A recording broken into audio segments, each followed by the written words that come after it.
You see, am I still online? Can you still hear me? Yes, doctor. Yeah.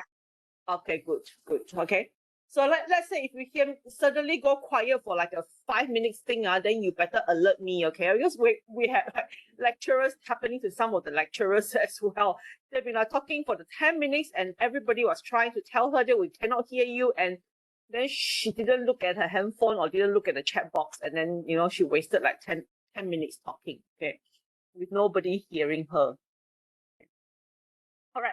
So today we are back online, okay, completely online for the next 4 weeks until somewhere in the second week of March. Then we'll be back onto the classroom again. And yeah, how do I get this going? Let me think. So you could all remember last week that we were just giving you some sort of foundation, like I won't say foundation, it's more like some big background of what project management is all about, what is project, what is management, what are different things that we want to manage in civil engineering project. Mainly the concentration here is construction, project management, purely on civil engineering project management. So if you look at a topic for this particular course, is actually called Civil Engineering Project Management. Okay, it's just not project management. You are not doing Masters of Science, and I believe all of you are somehow related to the civil engineering field, and mostly you are all certified civil engineers to be able to be registered for this particular program in the first place. So yeah, so we'll be focusing on the description of all this, will be all more focusing on civil engineering. Okay, we're going to finish the class, and then after that, if you have any issues on RP, on any other things, please feel free to stay back online, and I can just have a chat with you later, like usual. Okay. Yes. So yeah, last week we were focusing on what is project, what is project life cycle, and how does it compare to product life cycle. And I believe that if you have set for my undergraduate degree, we were talking about project very specifically, so undergraduate studies, where you only have very limited time to explore project management, we usually jump very much to the techniques, to the skills, to the tools, and also to the how do you use a lot of the tools to solve problems, and then we normally just go straight into the concept of project life cycle. And you realize that for masters, we start to bring you up to a wider level. So it's like we want to take you out from that sort of like a focus on small things, and then try to bring you up, because we want you to be able to lead a project and manage a project. Your role here is a bit wider, compared to just being an engineer. Like in undergraduate studies, you are trained to become an engineer, a civil engineer. So you need to be given as much of knowledge and as much of tools as possible for you to be able to do your work, like a day in, day out work as an engineer. But when you become experience in the field, maybe 5 years to 10 years experience, when you're moving up to project management level, whereby you are asked to lead a project and manage a project, or even to design a project, or even to be the chief engineers, or to be the project manager itself, your perspective on things must be different, you see. You have to look at the wider picture. You have to solve problems. Because as a young engineer, normally your leader or your organization, group head, or your head of department, or even your project manager, they will ask you to, okay, let's study this thing. Can you look at the schedule and redraw the schedule, or can you look at the cost and do another S curve, you know, or do another financial planning, you know, and also can you look at the quality segments, you know, and then try to rectify that, you know. So what happens is you are asked to do very, very specific tasks, you see, and you need knowledge and you need specific skills to do that. And whereas as a manager and beyond, you will be looking at the whole relationship between your issues, your problems, and what is the challenges here and what is the issues here in the picture of in relationship to other components of the project, other processes, such as, like, let's say it's a time issues, but you need to look at it with respect to cost. You need to look at it with respect to quality. You need to look at it with respect to procurement, for example. So on a very, very basic level, you need to link all these different processes together. And also you will need to look at external factors, external project environment, such as the authority, such as the even bigger issues like legal issue, contractual issues, you know, operation issues, and you may need to even look at heritage, culture, environmental issues, you know, and then try to, or you know, some issues can be even at a national level, which means it's actually dealing with the state, or dealing with your division, or dealing with your country even, you know, and that sort of things. You have to kind of link your solution together with each and every one of them, you see. So that's why we were talking about the very, very first sections, first lecture last week. I was emphasizing on the technique of system thinking, looking at our project in a very system thinking manner, whereby you are actually bringing in, instead of looking at the problems, the issues, and trying to find tools and solutions for it, tools, and then use the tools to solve it, you know, to come up with a solution and make decision. We want you to actually look at the issues with respect to the whole project environment itself. And then depending on the layering to the environment, you are going to be working out on solutions that can actually resolve not only the issues itself, but also to look at the overall placement of your project, or at the end of the day, the product, the end product itself, with respect to the whole project environment, or the whole national environment, or the whole state environment, or even your city environment, you see, and or your area, your location, you know, and looking at that perspective, you see. So I really need you to grapple with that. You know, why am I emphasizing that on that a lot? You know, like I said, you know, you are doing a master's here, you're not doing an undergraduate studies, whereby, you know, you are more into tools and techniques and the nitty-gritty, the small details, you know, how to draw an S-curve, how to come up with the estimation plan, you know, how to actually control the budgets, you know, the small things, you know, that you really need to focus on, that you need skills and techniques, because we assume that you already have those techniques. We've assumed that you already know all these terminologies in a way, see, because all civil engineers are trained in project management. It's not to say that, you know, none of you should be not trained in that way, see. I mean, like, trained in those techniques as well. It's just like for young engineers who actually started working in design, for example, you will be focusing, you'll be given techniques on how to design a beam, a column, a slab, you know, and then you'll be looking at, when you start working, your boss may be asking to focus on certain elements of the project only. Maybe it could be the wall, it could be the frame, it could be the roof, you know, it could be the whole concrete structures for one house, for example, or just even a lot of elements. Maybe it's all about foundation work, you know, and you are focusing on that stuff, you see, and then you need to know how to use the program.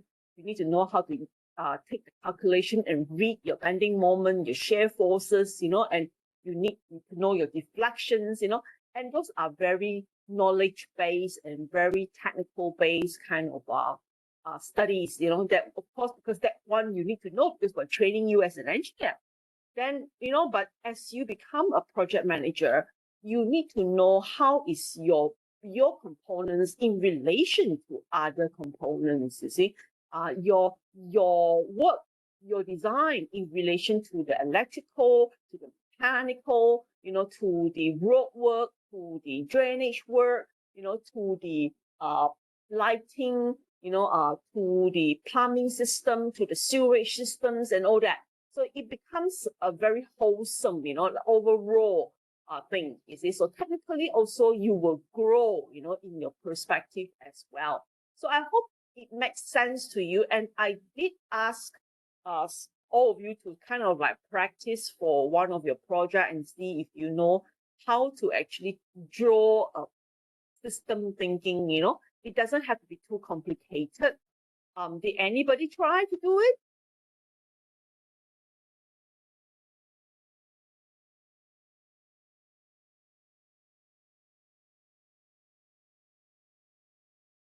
Did anybody try to do it at all?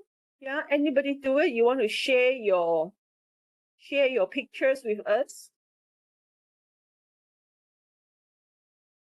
Okay, because this knowledge that we were talking about last week, you know, also the idea of product and project itself, we also emphasize on that because today in scope management, the concept of product and project is going to come up very strongly in that sense, you see. And what we're going to do here, first is scope management. Okay, and scope management, what is a scope?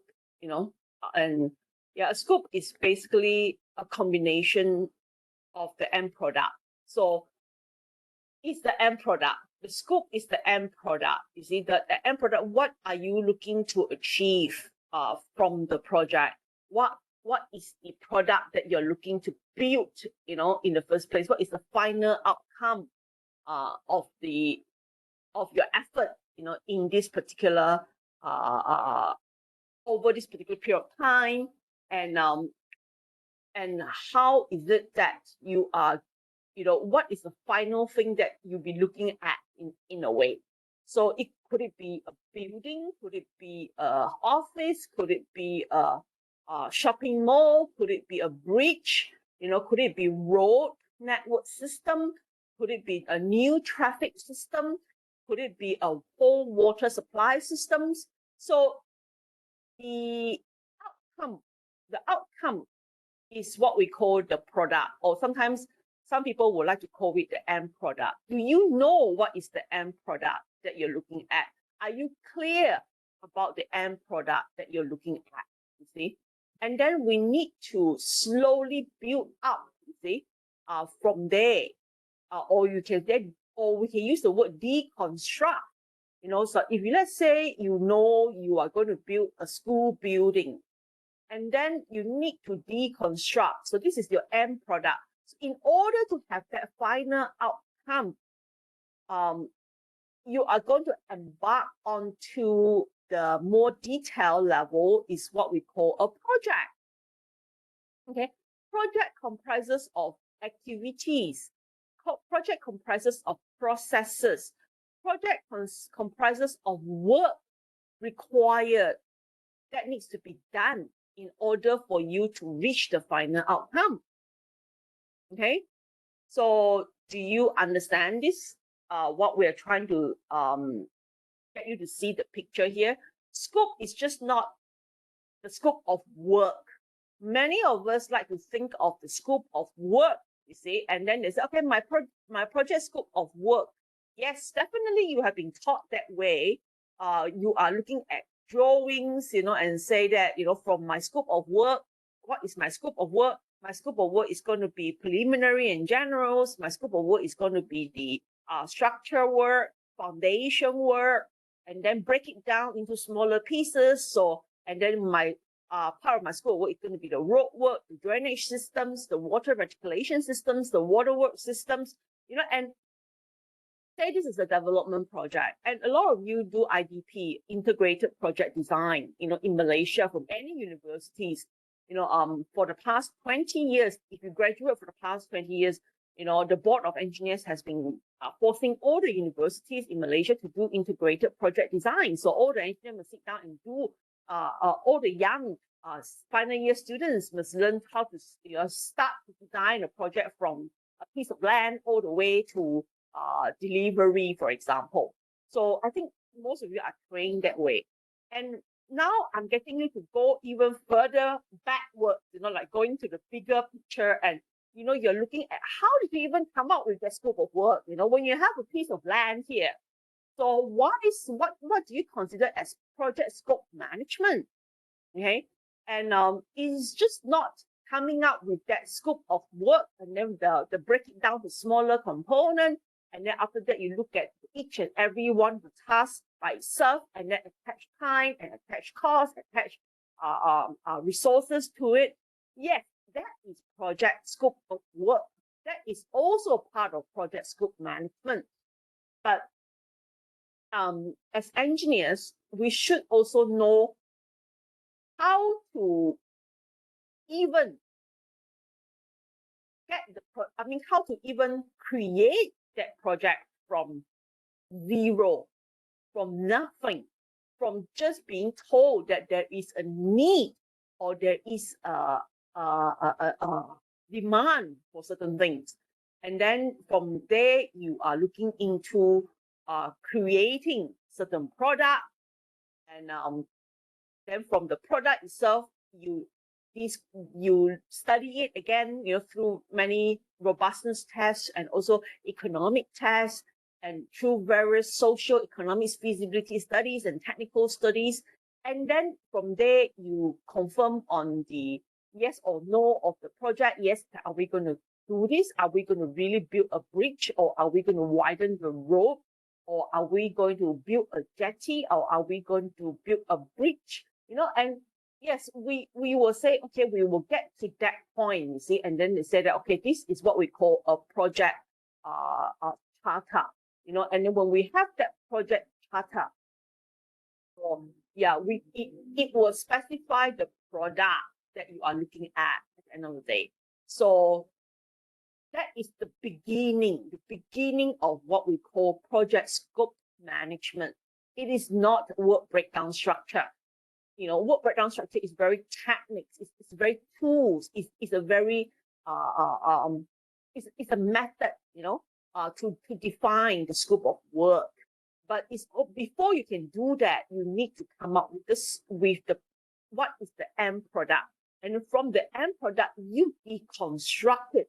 You need to go through various options. Is there any other alternative that we need to pick up? Can there be any other alternative? Do we really have to do this? There's always a question of no, we don't have to do this. If you don't have to do this, you don't spend money. Things are just as it is, and it will not get worse. But then you don't really have to. You don't really have to every time from the scope you jump into a project.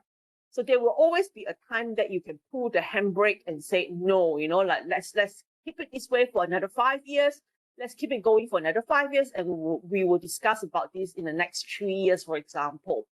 And this happens for any organization. It can be a government organization. It can be for private organization. So these processes of coming up with the scope of, or we call it the end product, is very important.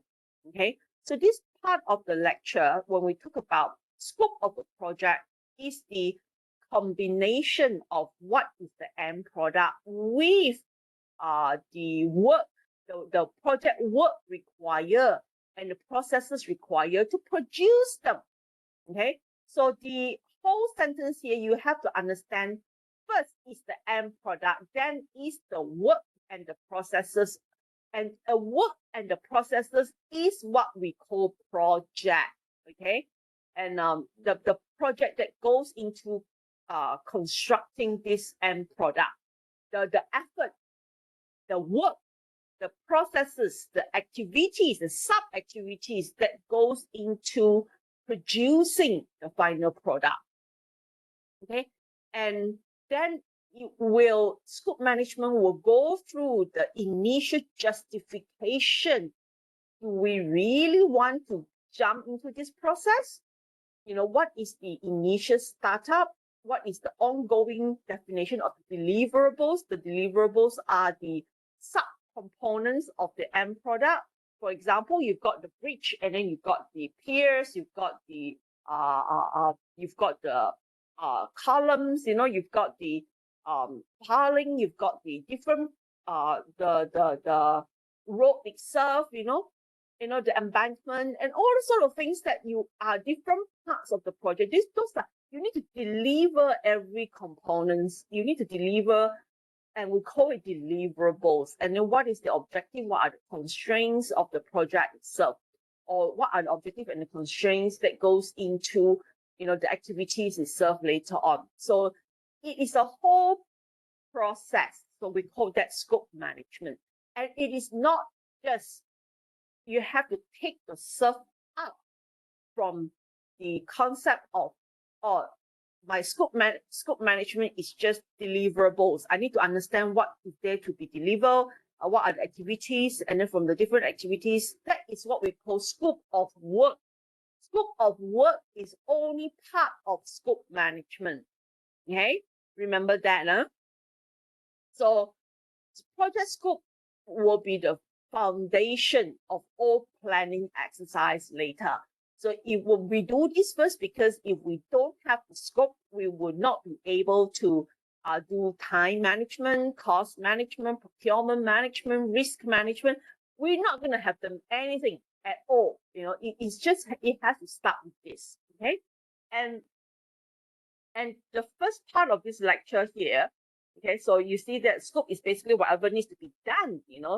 A scope of a scope of a project. Scope of a project. You read this carefully. The scope of a project. This is not a scope of a product. Okay, and a scope of a project is basically whatever that needs to be done. Do you see this as a very, very physical? It's a very active thing. It's something that is to be done. Something to be done means that there's a lot of action here, there's a lot of work here, there's a lot of activities here, and this is what we call scope of a project. Okay, but in the scope of a project, before you even come to a scope of a project, we need to define the product. Okay, and this is what the first part of the notes is about. We want to define the product first. And how do we do that? Okay.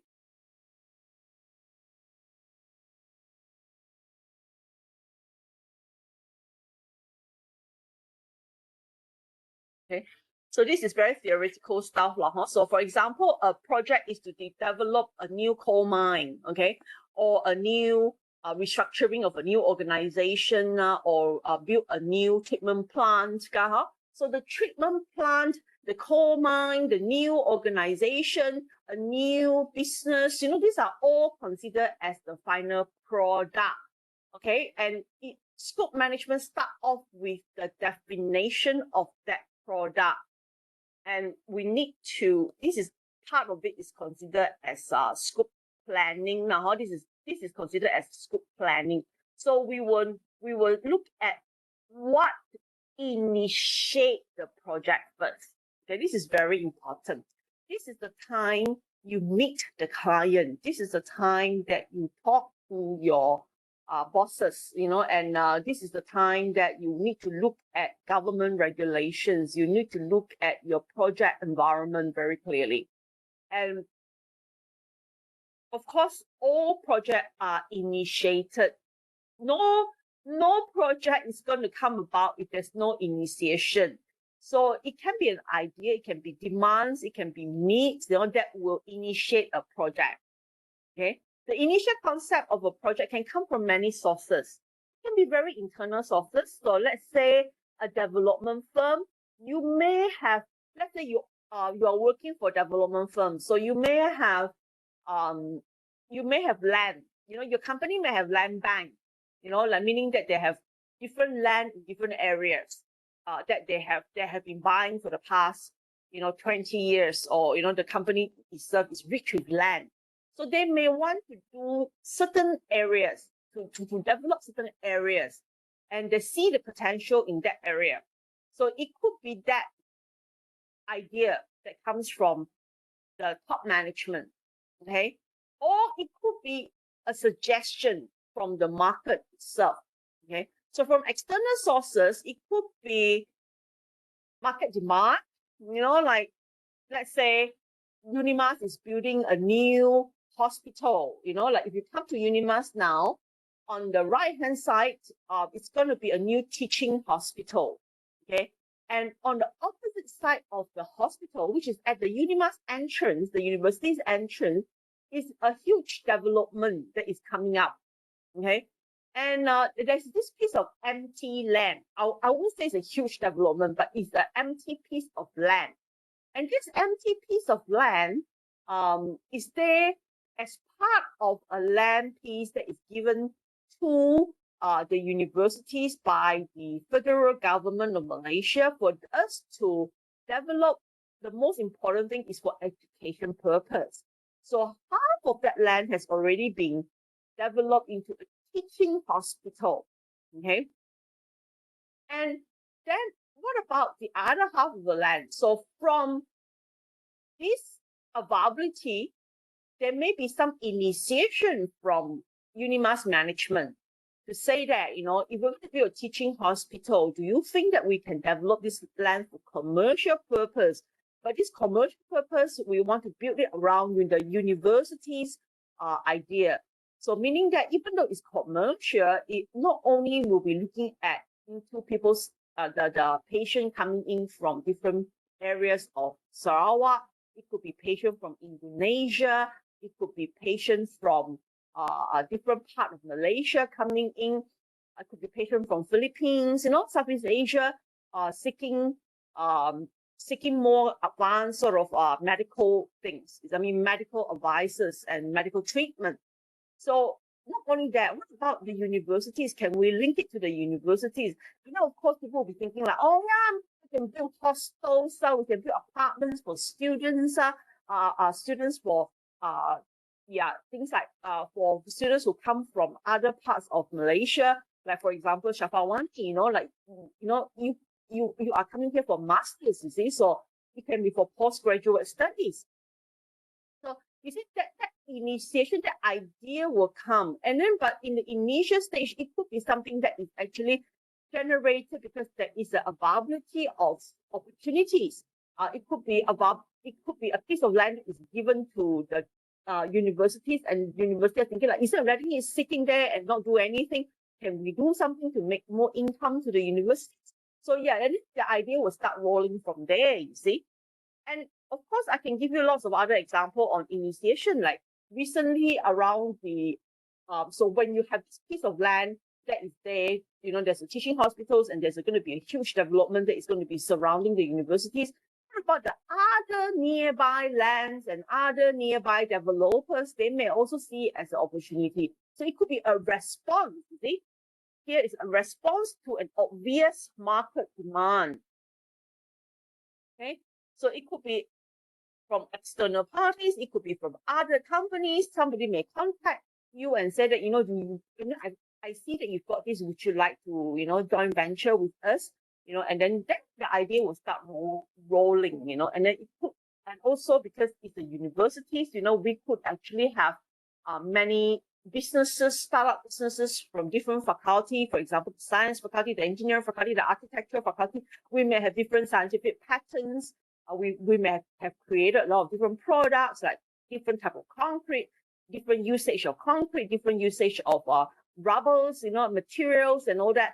And many ideas, softwares from the IT department. And these people may want to do a startup business near the universities. And that is the market, the market starts to demand, that we need certain development. And of course, we will also have people's demand, is it correct? Individual needs, individual demands. That if I'm living like, if your kampong or your village is like what, 2 hours boat ride from Surrey or from Cebu. You know, you need to take a bus from Kuching to Cebu, and in Cebu you need to dock the what is called ferry, you know, and then take all the way down to 2 hours to reach your home.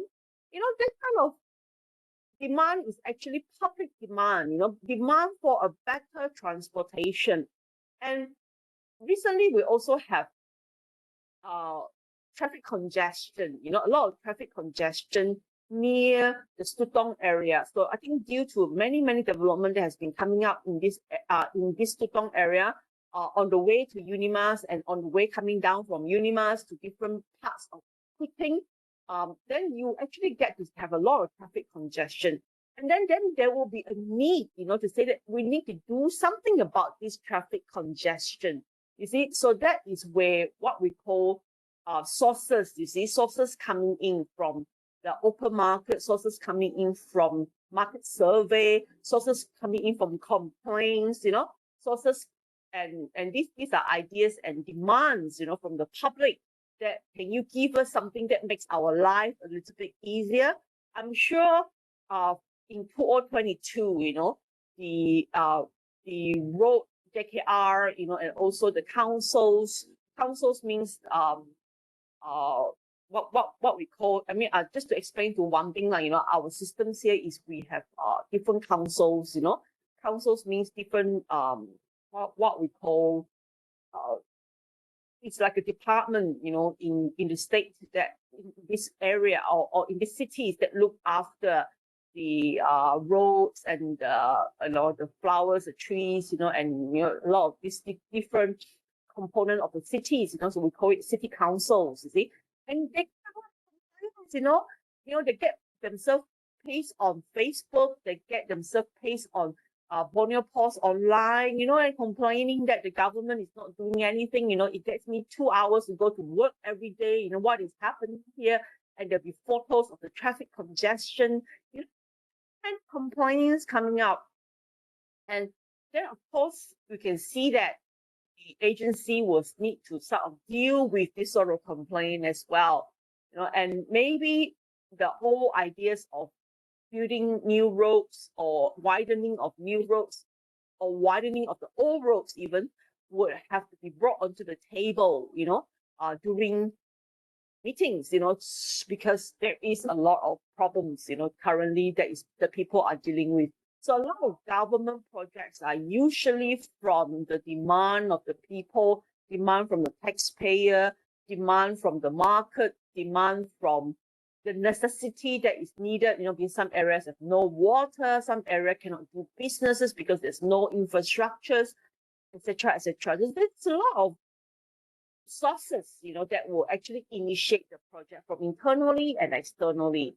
So I think for infrastructure project, like I said, is usually to meet certain obligations, you know, and to meet certain social and also national obligations, and also to build major infrastructures, you know, to enhance transportation systems, to build the economy, to build the country. You know, what are the part and parcels of mostly governmental projects, to improve logistics from one area to the other area, instead of using boat and we river transport, then we built the Pan-Borneo Highway and all that, you know, so joining Kuching all the way to part of Sabah even, you see. So these are all demands, you know, from the public to have a better lifestyles, to have better ways of doing businesses, and to have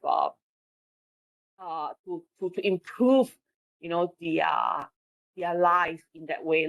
So those are mainly on public systems, public works. And what about the private works? There usually be, of course, opportunity to make more money, opportunity to grow their company, usage of land, or, you know, civil engineering project development, to meet certain demands, you know, to build certain facilities that will have demands, you know, and that people can rent and use or buy and use and all that, you know, to enhance their life in that way. So or the company needs to make. All companies, all private organizations, they are looking at profit and loss, you see. So if I run the company, at the end of the day, I need to make sure that my company are working to make money every year, you see. Otherwise, I cannot answer to my shareholders, you see. I cannot answer to the board of directors. So as CEO of the company or as managing director of the company, we know we are looking into opportunities, new brands, new product, new ideas, you know, in order to grow the company in different areas, or in fact, in whatever areas you're in, you need to grow it even more. Okay? So these are all part and parcels of the sources initiation of the company.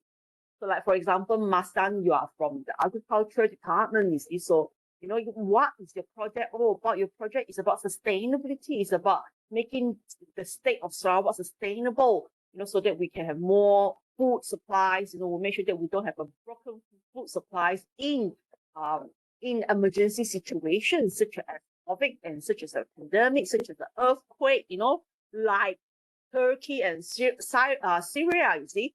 You know, something like that happened, and suddenly the whole world collapsed in that sense, you know, for those people. And then suddenly there's no rice, there's no food, there's nothing, you know, in the area anymore, because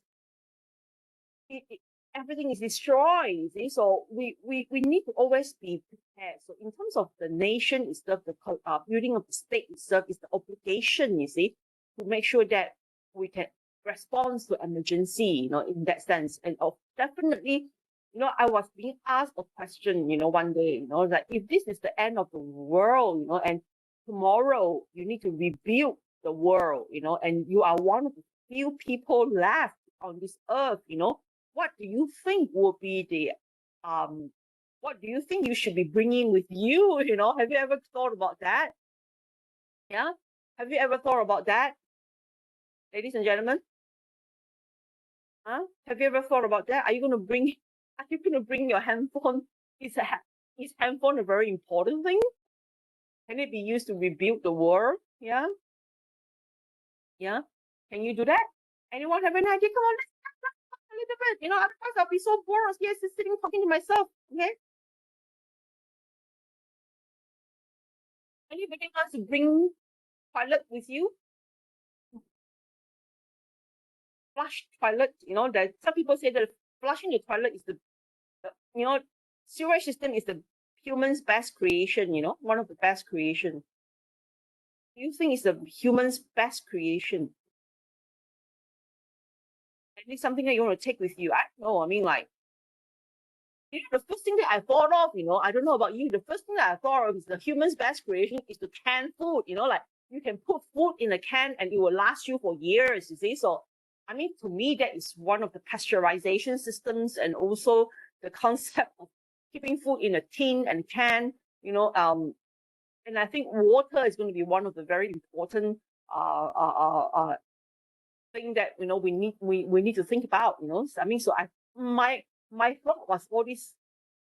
It's all about food. You see, I don't know why.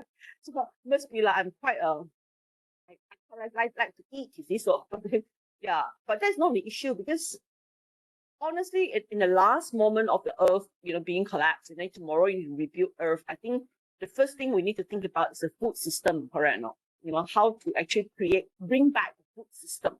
So I think to have a very stable food supply systems is very important in any event. That's what I think. What do you think? Hmm? Because if you want to bring a handphone with you, the battery, there's no, you know, you have to depend on the telecommunication towers, you have to depend on the battery, you have to depend on electricity systems. You need to depend on these sort of things, you know, and then it's not going to work. You know, your handphone is not going to work. And if you turn on Google at that point in time, everything will probably be down already. You can't get any information from Google, you know. So I think if you ask me what to bring with me, I think I would want to bring the knowledge of plantation, knowledge of pasteurization, knowledge of how to can food, you know, and how to keep things fresh, you know. These are the things that will be something that I want to bring with me so that I can rebuild the world. I need to solve food chain, food supply first before I can think about anything else, isn't it?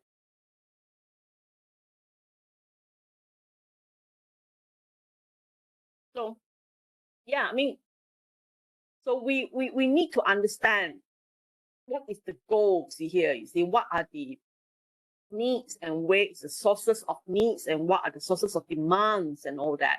Yeah, it's always about making people's life easier in that sense. Can you guys still hear me? Am I like not? Am I like silent already? You so silent.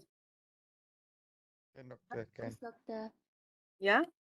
So can I ask you guys? You know, tomorrow, if today is the end of the world, what is it that you want to bring with you for tomorrow? Knowledge. I'm like knowledge. But if there's a system, yeah, I mean, I don't know how true it is, but there is a saying that there is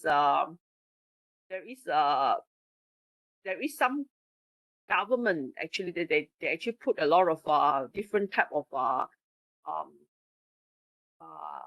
what you call, they actually put it, you know, they actually create I'm not sure whether this is a myth or not lah, but there was a saying that, you know, there are some government that they have already kept, you know, some of the DNA, you know, of some of the major plantations, you know, like crops and all that, you know, in a vault that is unbreakable, you know. And I don't know how true it is. I mean, like, people like to think about that, and then every time we have a problem, we always say it's from aliens. But actually, I think it is the responsibilities of human beings. I mean, the world is not a very safe place nowadays.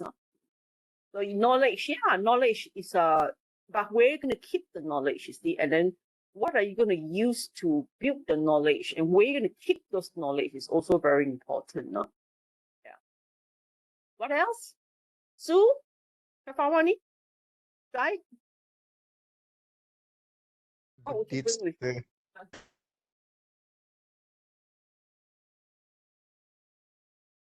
Yeah, sorry? Good deeds. Good what?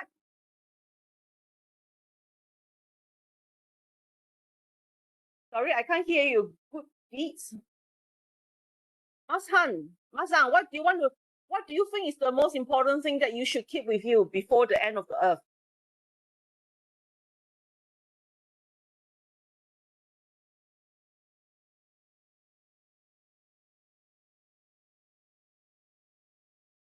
Knowledge, doctor.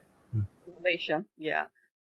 Knowledge. So we try to keep a few books and all that on knowledge, because there are civilizations around the world that can be certainly wiped out in, you know, moments, you see. So yeah, I mean, like, if we really need to keep certain knowledge with us, yeah, for us to certain knowledge, I mean, like I said, dealing with food and plantations and all that, I think is something that we really need to work on in that sense.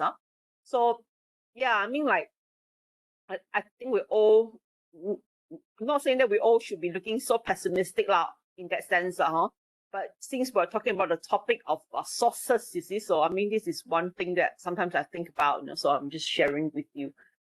So yeah, we are talking about basically, you know, the ideas. All engineering project will come from different sources, and yes, and different sources will actually build up the next, you know, like giving human being the next improved lifestyles, improved facilities, you see.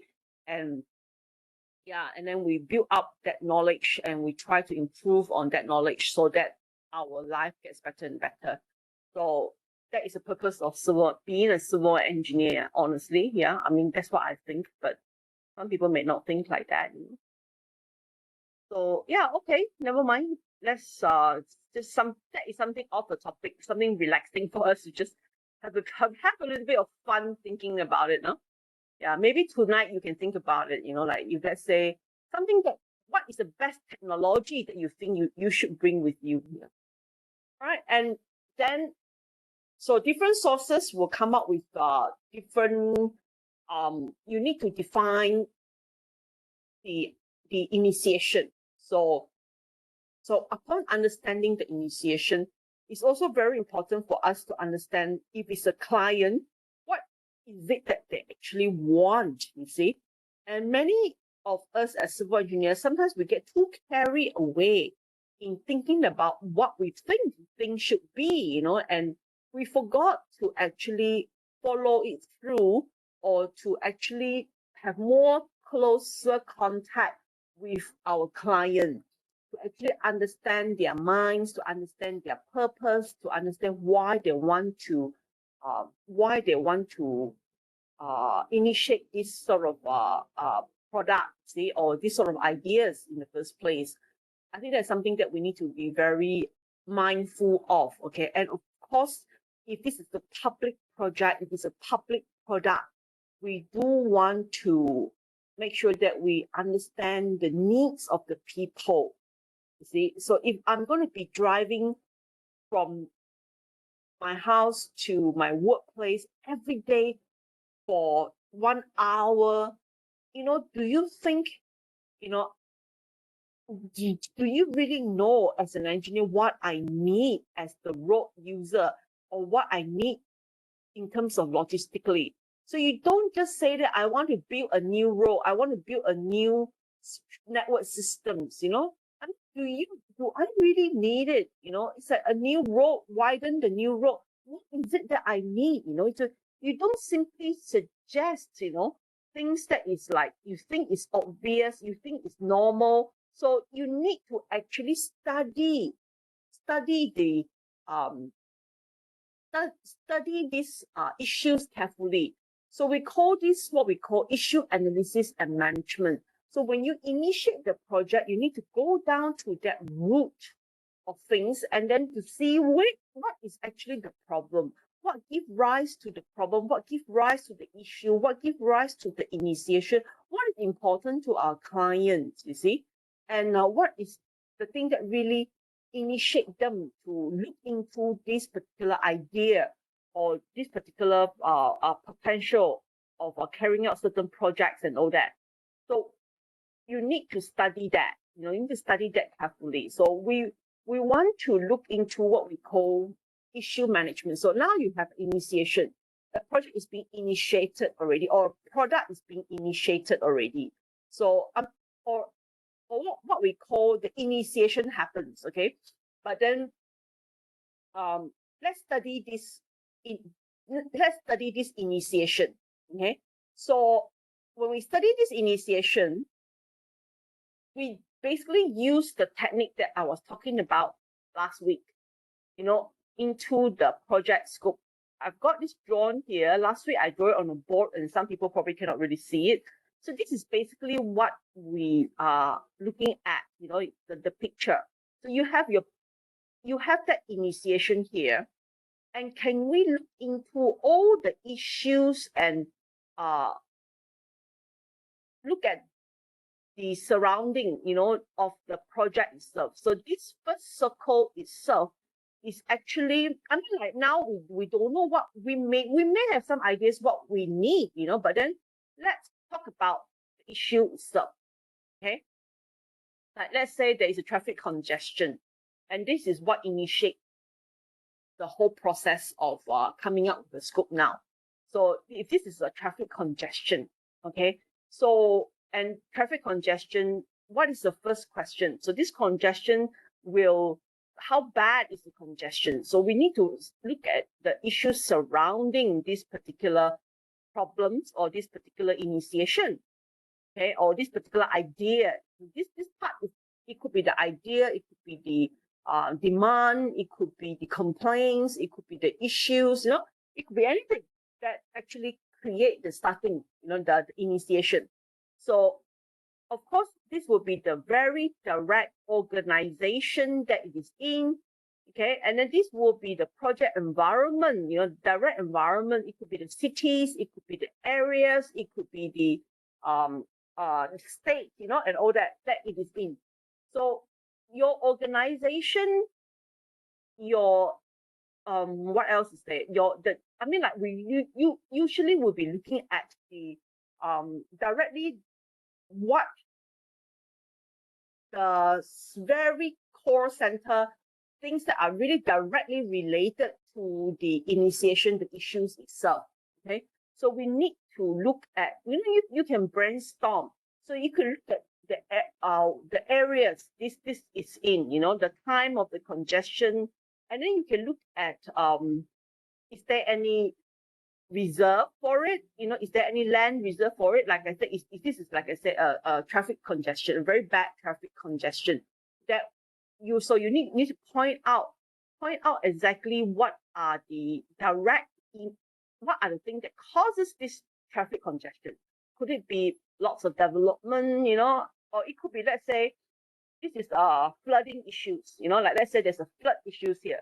So we don't say that, okay, let's go and enlarge, let's go and dig our drain deeper. We're not going to go there first, this is a bit too early. So from these flooding issues, from these traffic congestion issues, we will look at the surrounding of this, the direct surrounding of these issues, you see. And then we will look at all the necessary information that contributes to the issues and what this is going to be causing to the to its environment, for example, or the organization that is initiating this. So let's say we are DID or we are the councils and we are initiating this. So how is this affecting my organization? How serious, how bad is it affecting my organization? I'm receiving like 100 complaints. So then definitely this is one of the issues that we need to resolve, you see. And then, every day, my hotline in the councils is actually like broken, like literally, 10 numbers also cannot resolve my problem, you see. So I mean, like, I've received so many phone calls, and then my whole telecommunication system is actually broken down.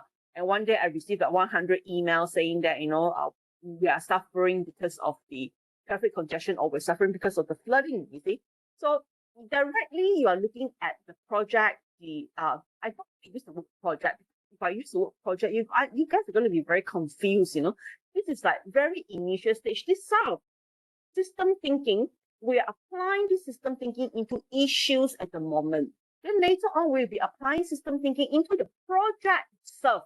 You see, and then as we move on, this sort of technique will be used for different things. You see, the most important thing is you look at the direct layer surrounding the issues first, and then what about the local issues, meaning that, like I said, the cities are the bigger environment that it is in, and then of course we're going to be looking at the external. This is really the external environment that they may not look like they has any relationship with the issues, but if you look at it carefully, they may be, you see. So they may affect. It could be policies, it could be government regulations, it could be the weather, it could be it could be something else that is like a huge development that is not in your area, but it's actually in another area completely, that is actually affecting your drainage systems or affecting the water flow from your from the area from elsewhere. It could be like, let's say I'm in Stutong, but actually the flooding could be issues because of Samarahan. It could be another area, their system. You see, many of the Batu Kitang, flood are actually due to is actually affecting places like Stapok, Third Mile, Penreason, and it is like maybe few kilometers, away. It can be like 10, 20 kilometers away from the actual flooding plain. You see, it could be something like that. So you must look at the area itself, the external, the bigger area itself more carefully as well when you are considering the solution for your issues later. So this is what I'm trying to emphasize on. So in issues analysis, it's a very systematic way of taking that particular approach. Is basically to define all the issues first. So you come up with different layers of the issues and you analyze those issues. Okay. And then from there, you will filter out certain issues. Filter out means that there are certain issues that it's really maybe very small, are very not very weak link to your centerpiece. And then you will take it out. You see, you will take it out and then you filter it, and then how do you define all your surrounding? You can actually, there's different techniques that you can look at. Some of them are very, it's a very obvious widespread impact. Some of it can be from different government organization or NGOs, like I said, government policies and planning policies and all that. That could be quite obvious if the issues, and some of it could be from different areas, or different surrounding areas or different development around the area, or it could be a development that is completely from another perspective. A lot of people say flooding issues in Kuching is actually caused by the Sarawak Barat, for example, or it could be caused by the land topography systems. So it can be many sources. The issues can come from many sources. Some of it could be like very global kind of issues, such as environmental issues like global warming, like excessive raining and etc. Like it could be due to pandemic, it could be due to sometimes it could be even like, if you'd be surprised, it could be death of a certain species, or of fishes or of birds or whatever animals that can create an environmental imbalance, for example, and then later on bring in and cause about flooding issues. So we need to explore from very wide sense to a very close sense.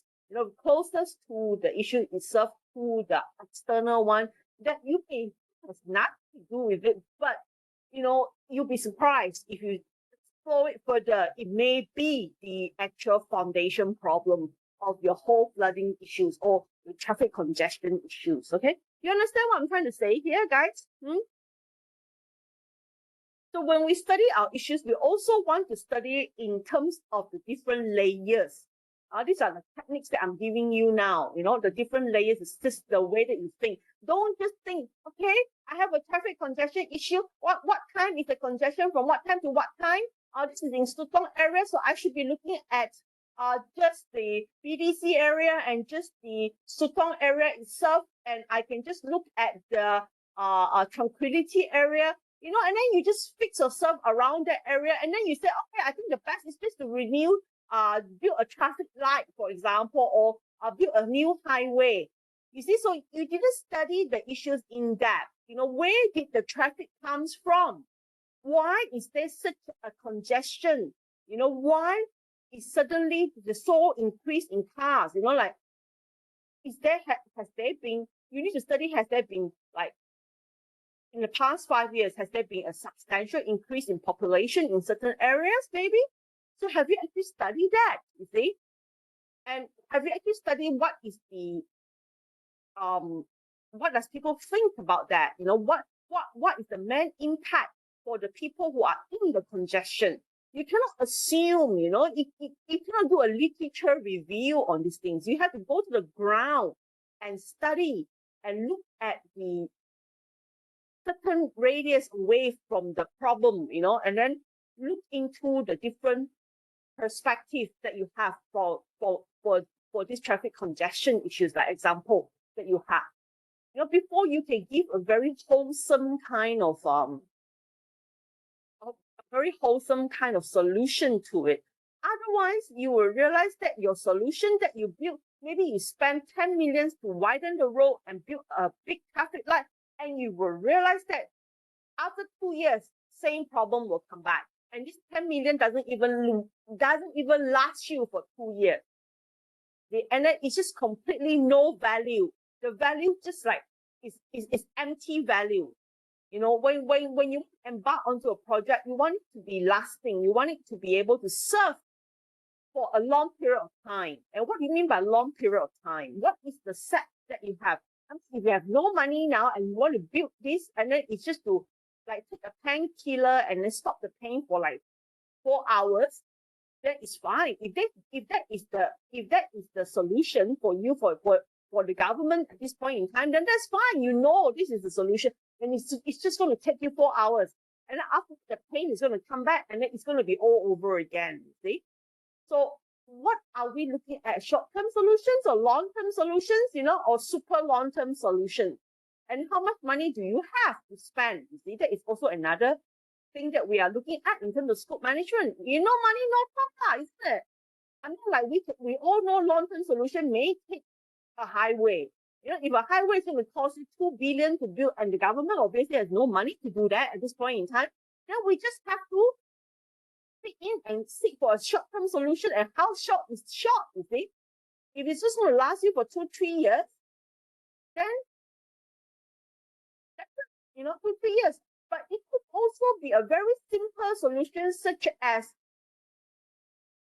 increase deceleration lengths, or add in certain additional route, maybe an alternative route, maybe in other areas, in order it may actually take some very simple, very cheap kind of solution in order to solve what you think is a very, very big problem. So the system thinking here, the first stage of issue analysis is you need to study the issues carefully, what caused the issue and what the issues are actually impacting. Who is it impacting? The direct users, the indirect users, and the external environment that is actually affecting. And also coming into the project is coming into the issues is external policies, and the external environment, all the way to the organization environment and to the environment, the actual environment, the project that is actually in. So, the issues is actually in, and then see what causes it, what is the main cause of it, and what are the main impact. Then the impact and the causes can be ranging from very, very strong impact, from very direct impact to a very indirect impact, to a very mild kind of cause, or a very mild kind of solution, or a very mild kind of link. With the linkage, this is the to and fro thing, from the issues up to the external, and the external up into the issues itself. You guys get the picture here. Studying this, I don't want it to be like something that is going to be, we're talking about this just for you to pass exams, you see. It has to be something that is useful, whenever you're going to be embarking onto a new thing in the future, you see, like, it's just a way of thinking. So we want you to be able to think like that, so that when you create solution, it has to be wholesome. Again and again, it has to be wholesome. It has to be able to solve problems and solve more than the problem itself, or it can, or at least the minimum, it doesn't bring more problems, you see. Like I said, engineering, traffic congestion, flooding, these are all very common type of problems that we have. I believe in every part of the world, yeah. So yeah, the issues can come from many different directions. So yeah, take a look into it. It could be a society issues, it could be a legal issues, it could be a very environmental kind of issues, it could be a very development kind of issues, it could be a very government councils kind of problem issues that causes this sort of problems, you see. So we need to study that impact and causes, yeah. And then yeah, after that you filter. Filter means that you need to know some of these issues has a very strong direct link to each other. Some of these issues has a very medium. It's like just a normal, very, like it has impact, but it's not a very strong impact. And then, or you can have a very light impact, or almost non-impact, or it can be a cost, but it doesn't impact. So then you can have this, your arrow, like I said, the arrow that you draw here, like in this sense, yeah, in and out. You see, you have things that affect, what causes it and what it impacts. And then this arrow, you can have like very thick arrow, you can have very thin arrow, you can have very dotted line arrows to show the strong, medium, weak link between the issues and between what causes the issues, and issues with issues, or the issues with the challenges, and also with the external, the whole environment where the issues is in. So this is what we call issue filtration. So you study whether it's a very weak impact, or a very strong cause, or very strong link, and then from there, you actually understand, you define the whole issue, you see. And this is issue analysis. Another technique is what we call an environmental impact assessment. And many of us in Malaysia, when we talk about EIA, you like to think about just the environmental, ecological kind of thing here. So this is not only constrained to ecological impact. Environmental impact assessment is actually exactly like you are scanning. It's basically asking you to study the environment of your potential project, or your potential solution, or the potential product. And again, you can use the same chart, use the same chart, go into 3 layers, and then start to study it. Could it be a financial, legal, traffic, political, social, economics, and yeah, it could be, you need to study the environment. And this environment, usually I will start off with the organization that deals with the project itself, and the direct location, logistic, the direct area where this particular project is sitting on, or this particular product is sitting in, and then through the external, which means the local, the out of the local, out of the what you call, let me find the right word for it. It's what I call it the local factor, local issues such as local government, local authority, surrounding development, surrounding areas, and surrounding suburbs that you are in, and then or surrounding surrounding bodies, like surrounding bodies mean that you can have neighborhoods, bodies, you can have police, you can have those that are related to that particular environment, but then they are called local environment. They're not exactly at the center of your product. Okay, and then of course the wider environment. Okay, the wider environment, state, cities, and all that. Yeah. So when you study environmental impact assessments, these are same thing, same technique that you can use in order to do the studies. Okay. And we sometimes call it the EIS, the environmental impact study, environmental impact statement, environmental impact assessments, environmental impact analysis. So different countries sometimes call it differently, but basically you are studying the project environment. This is actually project environment. So whereby later on, where you're going to build it, what you're going to build and where you're going to build it will actually be the project environment that you are looking at. So you need to study that first, you see. And again, it's about what causes it, and what is the impact, and what the impact, what can come out of it, and what can go into it, if I were to put it very simply.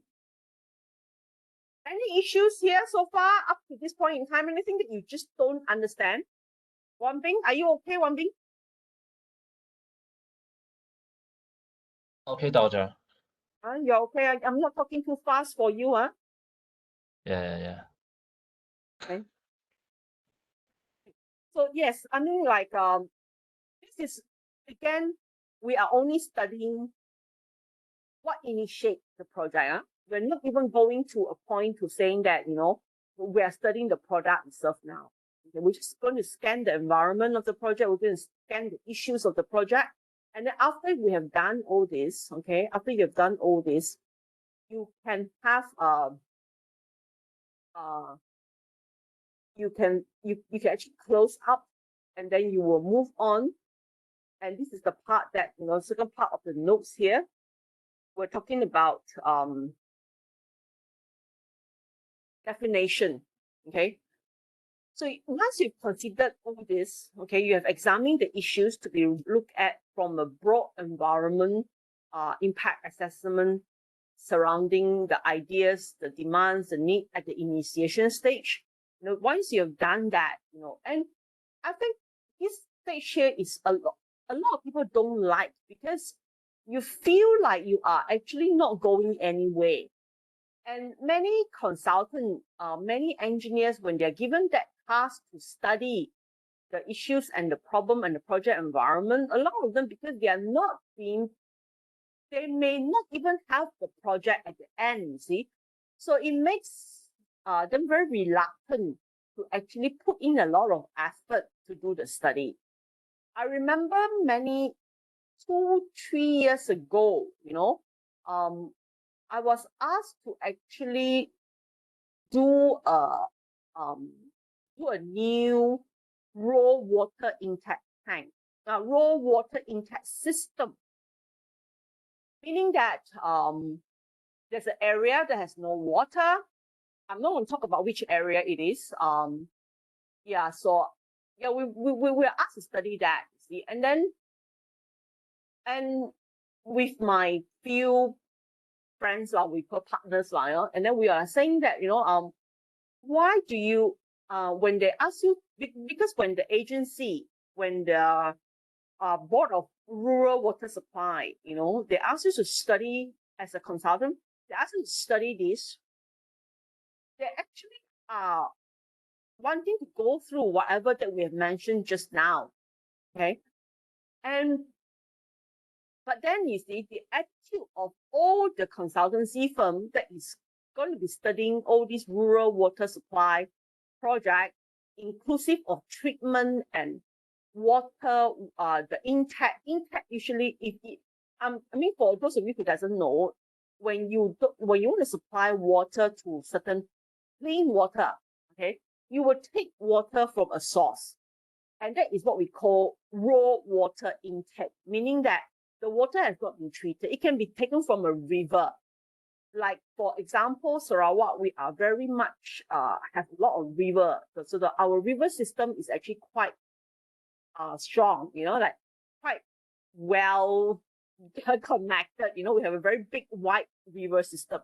So then we will take from the river, pump it up and put it in some form of pump it up, and then you may choose to deliver the water straight away during the pumping, straight away to the treatment, okay? And then from the treatment, you will process the water, and then you will send it up to a tank, and we call it storage, okay? Normally, we need to have storage. We don't directly take the treatment water and send it to the public, because you need to be able to watch out for the downtime of the treatment or the downtime of the intake. Let's say your pump is not working and basically there's no water being pumped out. So your treatment will not be treating any water and your people will be losing water, you see. So we need to be able to store the water. Let's say you design it for 24 hours or 48 hours or 72 hours. So your tank will be able to supply for that, without any new water coming in. And then there will be a network systems of pipeline going through the different areas, to actually supply this clean water to the people, okay? And you can see that the study that we are actually doing is supposed to be quite a lot, actually, including the study of the river itself, and what is the water quality of the river is like. And then you'll be also studying the way to locate your treatment plant and way to locate your storage tank. That is also very important. And how far is the supply going to be, you see? And how wide the network systems will be, the water network systems will be. And also how long would the population in the area actually grow, you see? So many of these factors are actually not within human being control. Like river, it's there already, you cannot just say that I want to turn off my river or turn on my river and do whatever I want with the river. If the river is going to flow like that, you have to follow the flow.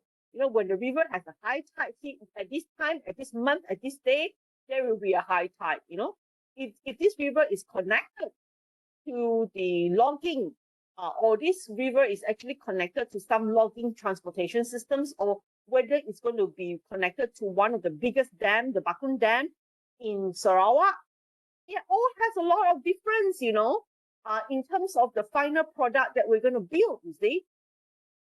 And we can see that many of, this system is not only us studying, there will be a lot of other consultants that is studying for other areas as well. But we can see that, I can see that generally, when these consultants study this project, they already assume that there is going to be a treatment system, there's going to be an intake system, there's going to be this water storage system. they do not want to break, they do not want to take a break and say that, is there any other alternative here? Can we not do some parts, or can we reduce some parts? Nobody thinks like that, you see. So it is basically because in Malaysia, our system is in such a way that the consultant, your fees are going to be based on how big your project is. If my project is going to be 5 million and 10 million or 20 million or 5 billion, my consultation fee is actually 1%, 2%, 5% of whatever that is going to be the final project amount. So I wouldn't want to do something simple. It's actually like going against the acts of an engineer. So when we do the study, initiation study of why this system is needed, what is the project environment like, and where is the location of the river, what is the hydrological systems or the hydrological systems of the river, and a lot of things we choose to ignore it. We choose to ignore it. We will write like it is necessary. Unfortunately, that is the practice, you see. And even if you want to study the future population, the growth of the population, there could be a decrease in population, and nobody will write about decrease in population. I'm not sure whether you all agree with me. Some of you are actually working in some of these agencies. You already got the instructions that you want to do this project. They are just going backwards and trying to study this and then try to prove that this is necessary. It's actually going against the ethics of being a civil engineer. So the right process should be, okay, the area has no water. Many villages around this particular rural division has no water, no clean water, and the government is going to put money into supply of clean water. So the idea should be just clean water and not going out and say that, look, let's do a treatment plant, you see. So the government themselves, they're already also making a very big mistake already. They already straight away tell you that this project is going to be an intact and a treatment plant and a supply system. So you are actually essentially trying to base around that, you see. And you're already fixed at that. They already give you the project scope in that sense. So now they're trying to prove that. So the idea is supposed to be that if we follow this properly, it will be like, okay, clean water. Clean water is an issue here. So study these clean water issues. What is the current situations like? What is the current population like? What is the current area whereby you may be potentially locating this particular supply systems with, which potential river are you going to be taking it, and what is this river connected to? Which part of the river is it connected to? Is it going to be connected to the big river, the small river, or is it going to be directly at the river mouth, that is connected to the sea, you see? Like we need to study this, you see. So then from there, the EIA or the issue analysis, once you study, then you can only come up with what we call a project charter. And the project charter is to do a treatment system. And even at this stage, we shouldn't be very, very specific on that yet. You see? So it's going to be a very preliminary, like what needs to be the end product. So it's going to be a treatment system, but treatment systems can be from the river point onwards to the supply point, or are we just purely going to do a river systems and continue using the old intact? I think that could be a solution as well. So why do we necessarily have to build a new system? Or it could be the old system is not working, so we understand the old system has been broken, consistently broken, and we cannot do any repair work anymore, so we need to abandon the new system, the old system. But can we reduce on the treatment? Maybe the water is so clean, that you only need to do filtering. Do you need to have an A to Z process treatment of the water when the water is already so clean? Some of this water are actually maybe from some form of mountain, directly into the river, and then that river is actually just because there's some turbidity, meaning that it looks a bit yellow, but it's actually because of the soil. It's actually not dirty, you see. So this sort of study, the water quality studies are something very, very much lacking, you see. And we don't take this stage very seriously, because well, once we take it seriously, it will take time, definitely.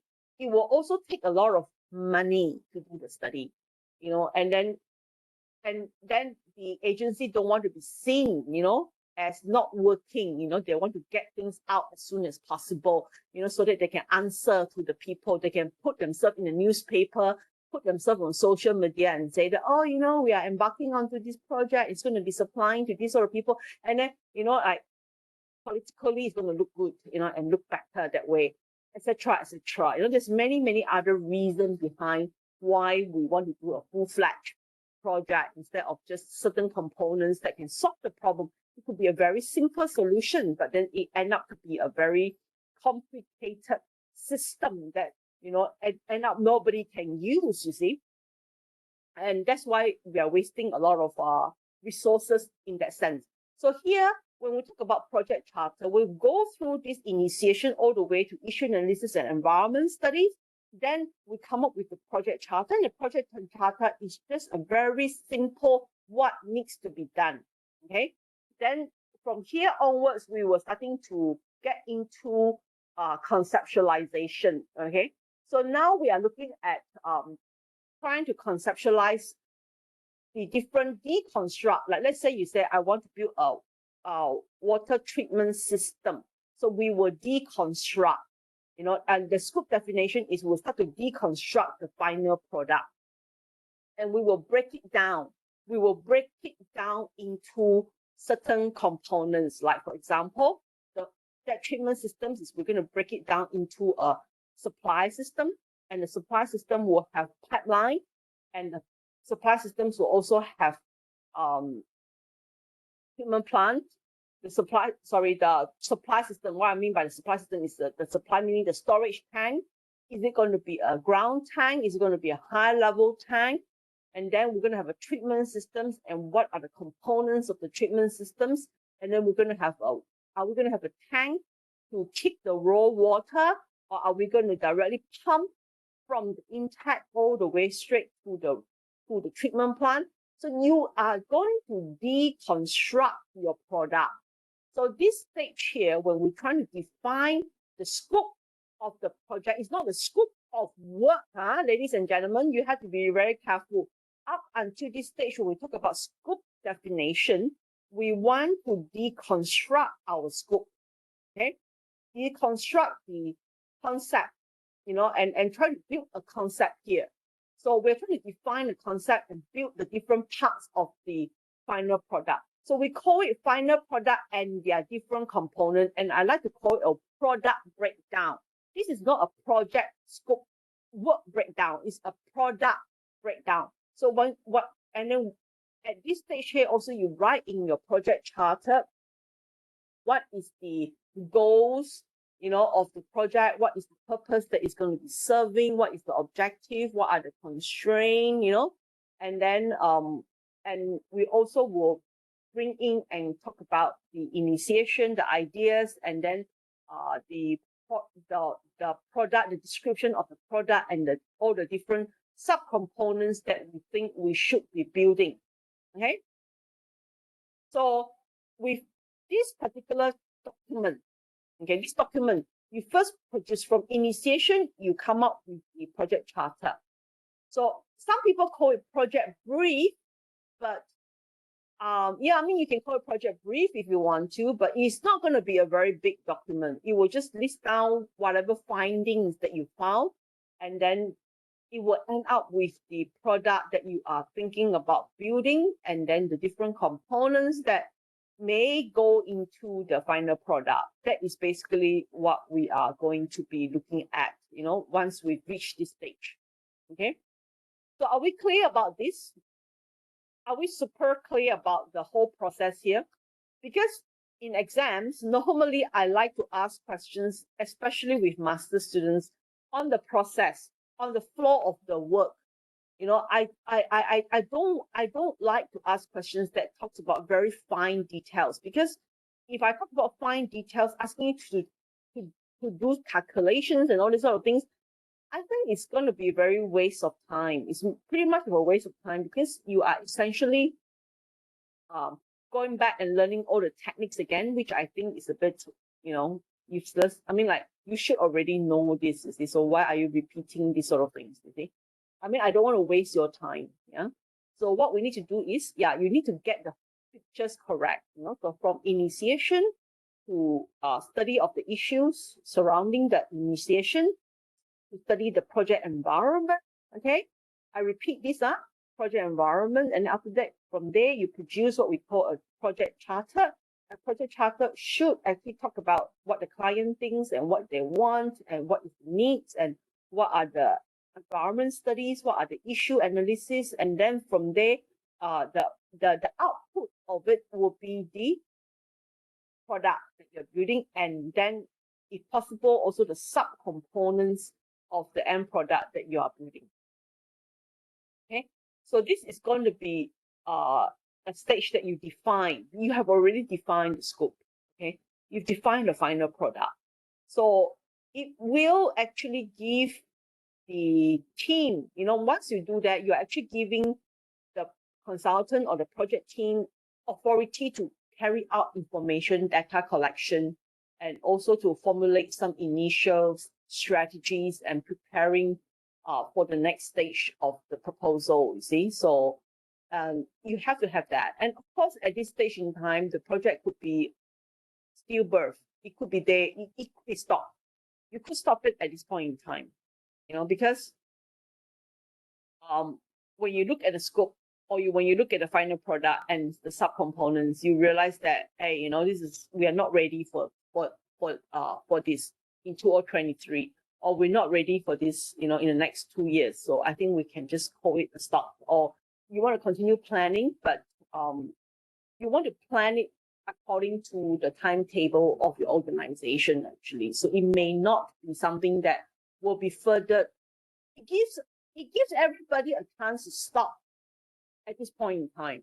Yeah.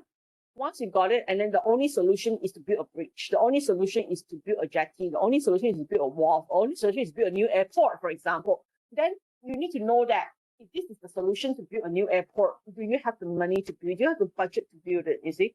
So initially, when you have the project charter, it's already a very good proof of the study that has been carried out before we actually go full blast, to actually embark onto the project. Once you embark onto a project to build it, you cannot call it stop already. The momentum will be so big that there's no way that you can stop it at this point in time. At this point in time, in the project charter stage, I can pay my consultant a few, like 50,000 or something like that, or 30,000, and then I will tell them that, okay, I think our organization or our government or my company will probably have to not invest in this at this point in time, and we call it a stop, and this is your consultation fees, and then that's it, we can call it a stop. And it's not going to be a lot of money to call it a stop. What is the data collection, formulations, and all that. Yeah, so it is important. It's an opportunity for you to call stop, you see. All right. So let's say if we decided that this project charter is ready and you're ready to proceed with scope planning. Okay. And this, like I said, this definition stage, you can specify the scope of the product. So a bridge, a submarine, a new research project. So you already define that. And the scope planning will get down to more specific and more details and each component. And each component can be a project. Like I said, a raw water treatment impact can be a project by itself. It can be so complicated a project that it doesn't have to be a whole treatment system. Like raw water intake can be a project by itself, and then the next stage can be a treatment, and the next stage can be a delivery. So your project water treatment systems your clean water systems can be divided into 3 projects, 3 components, 3 different projects. Or it can be the product itself is one project. Like, for example, a bridge. You don't build a bridge by building the foundation and then you leave it there for 2 years or 3 years and then come back again and build the piers, and then Later on, you build another, then you build the road with all the things with all your columns sitting there. Like we don't do that. So some product itself, it will be a project and then you build it out straight away. Okay. So at this stage, we're trying to get into more details. So scope planning now is about more details. Initiate project charter, and then after that, definition, you've got your scope definition, your product definition. Now you're going to go into studying the processes, the different components, and the work and the activities that will go into the different components. Okay.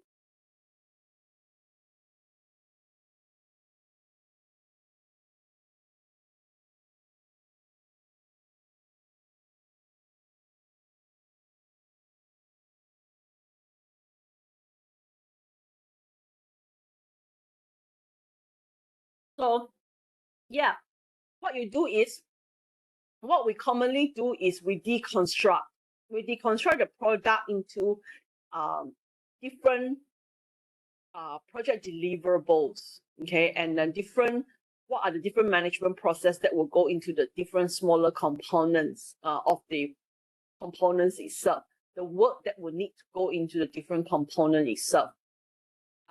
So this may mean that you are breaking up the product into smaller parts, okay, and all the processes into smaller activities. And at this stage, I think you will start to feel like, oh, it sounds a little bit familiar to me now. Okay, it sounds a little bit familiar to me now. It sounds like something that I have done. It sounds like something that is commonly that I've seen before. This is work breakdown structure and all that, you see. So project breakdown, product breakdown, work breakdown, these are all trying to deconstruct the project into smaller components. And the purpose of this step is, like I say, to break it down into smaller, more manageable components so that we can see a better picture of the product. We can see what needs to be done, the time, the cost, the resources for each component. And again, we are not finalizing the design yet. We are not we are not saying that this is a go ahead, because this is a stage that once you've already know what kind of effort that has to go into constructing each and every one of the components, and it includes understanding the constraints, the objectives of the project. It includes understanding what your client wants, and the methodologies and the steps, the activities. You will need to study.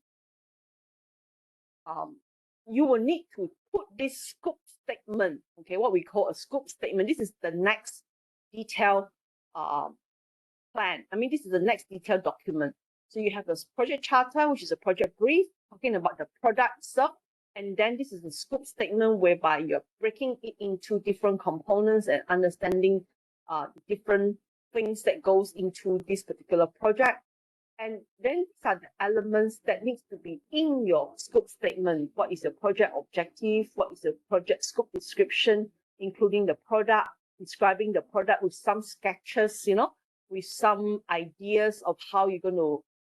There's no full drawings here, definitely. This is more on conceptualization. You're trying to define the product itself and what are the project requirements, what would it do, what solution, what would it do to solve what problem, and then what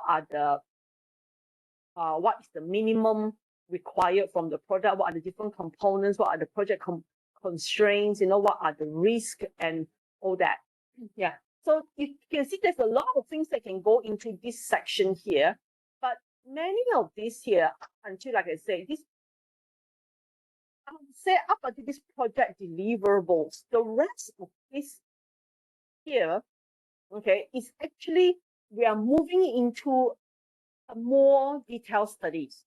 And these studies here, we're talking about, first of all, whether once you reach this stage, project deliverables, you need to know what is the different components and what are the outcome of a project. And this is the stage that when we describe that, and also you may have some schedule milestones and fund and cost estimates, you need to write that out. Okay, and then it's for client to consider whether the project is a yes or no. Okay, this is the part that they have to make a decision. If earlier on, in terms of project charter, if they already know that they have to pull a break, then yes, it can happen at that time. But most of them will get you to actually further develop the project and see what are the constraints, what are the actual constraints, what is the actual criteria, acceptance criteria, up to somewhere here, project assumptions and all this up. These are the things that will actually help them to decide whether they want to put money into this particular product or not.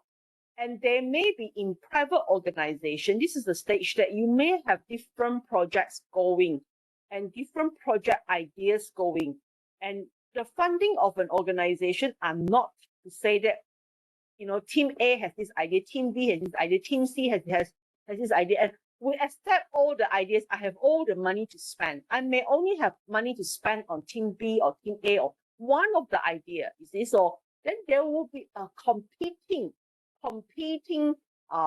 requirement, whether which of this actually suits the company's mission and company's vision better, what is our goal this year. So the top management needs to look at it with respect to the organization. So your job obviously is to work it out. The project scope is like a project proposal. Some people will call it project proposal at this stage.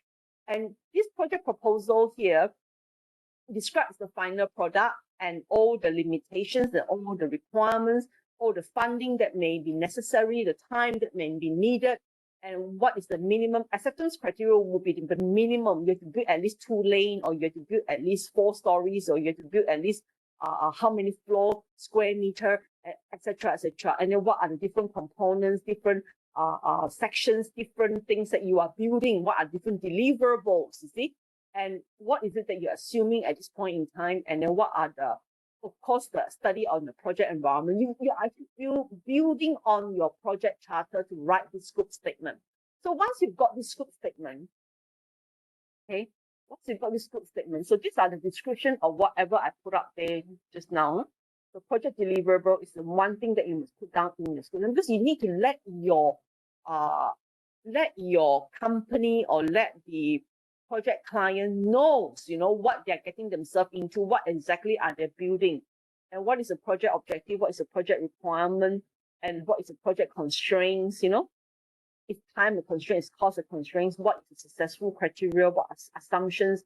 So when you produce this scope statement, you need to put it through project screening. And this is the time that organization versus organization, they may have a different idea, what they want to do. And it's not something, unless you belong to the board of directors or unless you belong to the top management, sometimes you cannot see it. But you may kind of like understand that you may want to know about it first. Some people will be smarter. They will try to find out first what is the target of this year's top management's investment area, and then are they going to put more money into product development, or are they going to put more money into construction, or are they going to put more money into what, you see? So like I say, if you work for government, you do not know, what the state government, the financial secretary with the premier, and what they are thinking. They may be thinking that I want to develop Miri, I want to develop Belaga, I want to develop Ulu Bekalalang, I want to develop certain areas or certain things or certain ideas that they may want to be more proceeding, and your idea will be actually closer to what they want.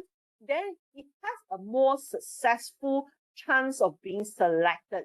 So project can be a whole list of projects, ladies and gentlemen, you see. So it's not like, this is the issue. Yes, the traffic congestion is an issue, flooding is an issue, or transportation logistics is the issue. But in terms of the bigger organization point of view, in terms of the investors' point of view, in terms of the director's point of view, they may not think that this is the part that they are going to be putting their money into, you see. So then you may not be able to win it in that sense, lah, you know. So yeah, I mean, like, but of course that does not mean that you'll be jobless, lah. Yeah, I mean, like, they will, if they embark onto some other ideas, maybe you'll be put in charge of that or work as a team for that particular idea as well. So many companies will actually have their own priority. You know, let's say, you know, if you're working for a mining company, they may want to be focusing on copper. You know, they don't want to focus on coal. You know, they want to focus on electric cars. You know, like they don't want to focus on traditional hybrid cars anymore. So you must know, you know, what is the. But of course, when you develop all these things, you must also have an idea already, lah. You cannot be blindly trying to come up with something that you think is going to work. No, but some ideas of obviously is to solve a problem, and you know it has to be done, and then you have to go and fight for it because you are the engineers in that area. Like for example, the drainage department with the rural water department with the councils, they may be fighting for different budgets every year. You see, so when you come up with your project, you are trying very hard to win the funding from the state government or from the Malaysian government or the federal government to put money into this area because you know your people needs it, you know your public needs it, you know, more than anything else. So then you have to fight for it as a government agency, JKR, you know, like research idea. JKR may say that I want to put research idea into soil erosion. I want to put more idea into earthquake. You know, I want to put more studies into road, peat soil. You see, when you have that, then the project screening will probably be more geared towards those sort of things. But it does not mean that when you have a genuine need, you know, for certain things, then, you know, it's going to be a big no, you know, just because of you don't fit the idea. So again, that project scope statement, it has to be written in such a way that it will be very pleasing, it will be very, you know, it will make the stakeholder want to go for it, you see.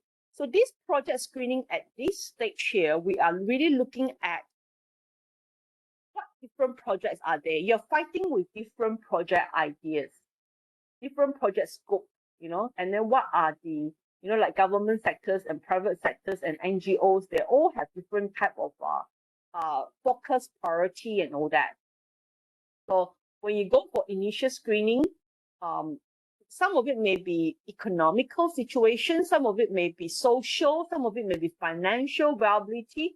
So it all depends, okay, on the direction that it is going for. But obviously, like many agencies, like I said, you could be working for the Jabatan Kejaran, the Public Work Department, and some of you may be working for council, some of you may be working for rural water supply. So when you present your scope statement from different agencies are all fighting for money and from one boss, and that one boss is the Sarawak government, okay, or the Malaysian government. You have to present your case and try to win it. And of course, their engineers will probably sit down and, you know, have a screening systems that, you know, they would say that, you know, like they may have something like this, a scorecard system they have, and to screen your project and whether it fits the goals are consistent with the corporate directions, you know, the missions, the objective of the organization. And a lot of them will also be based on money, the funding, whether they have the money or not, and whether the return will be good or not, etc., etc.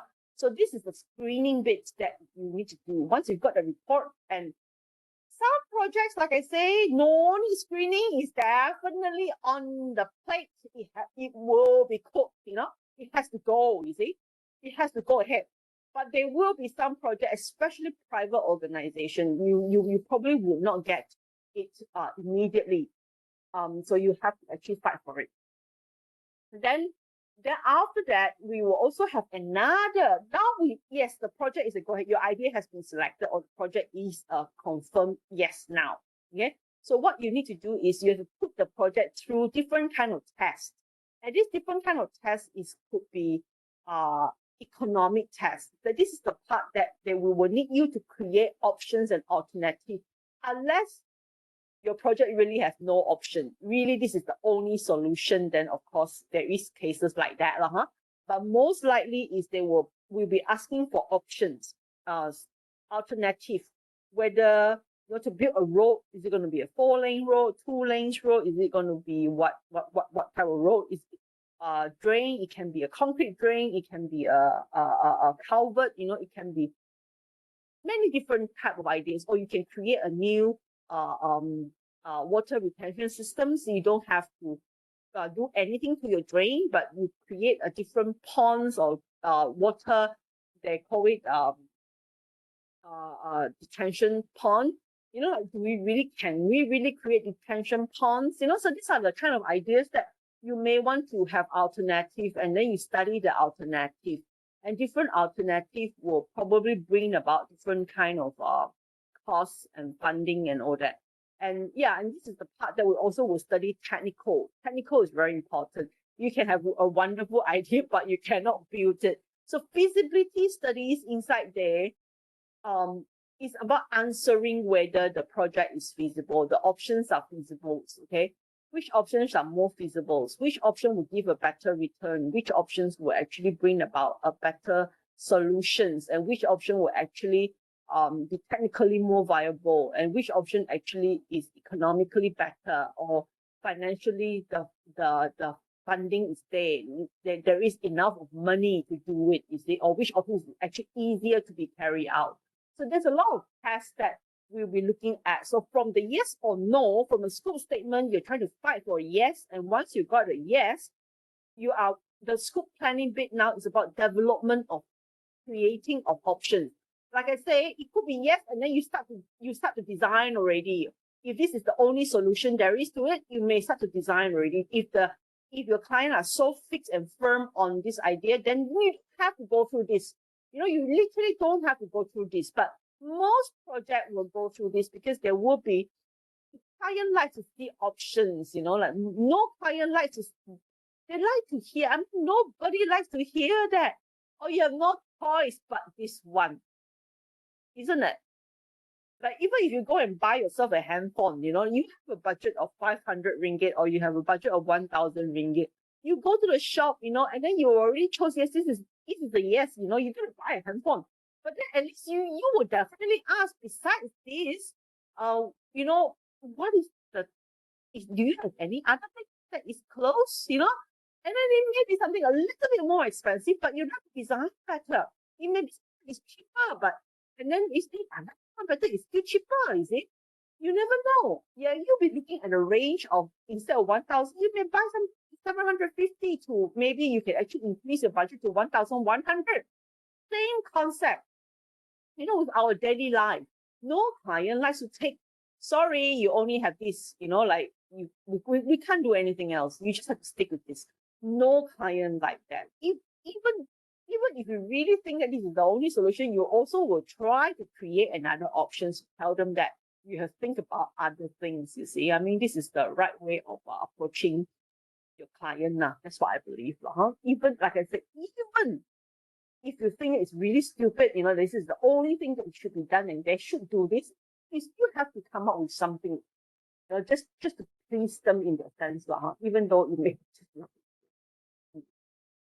Okay.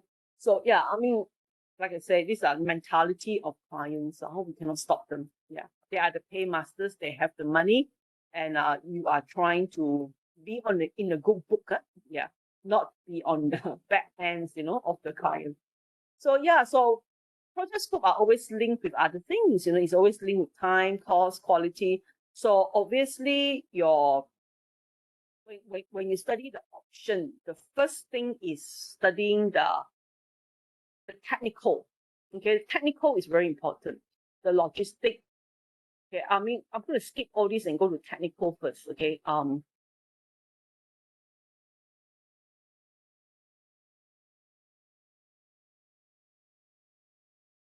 for me, technical feasibilities, I don't know. I think I'm just an engineer, so I think I want to be an engineer. So I am an engineer. So I think being an engineer, technically, it has to be doable. If you ask me to build something that is not technically feasible, how am I going to build it. You know, it's like if the ground is completely peat soil, I can still build it. Yes, it's my job as an engineer to come up with solution and creative solution. But obviously, if I have an easier way of building, why do I want to choose a difficult way of building, correct or not? So technical feasibility, you need to study the topography, you need to study the bore load data, you need to study the soil conditions, you need to study the surrounding mountains, water, river systems, the sea, you know, the surrounding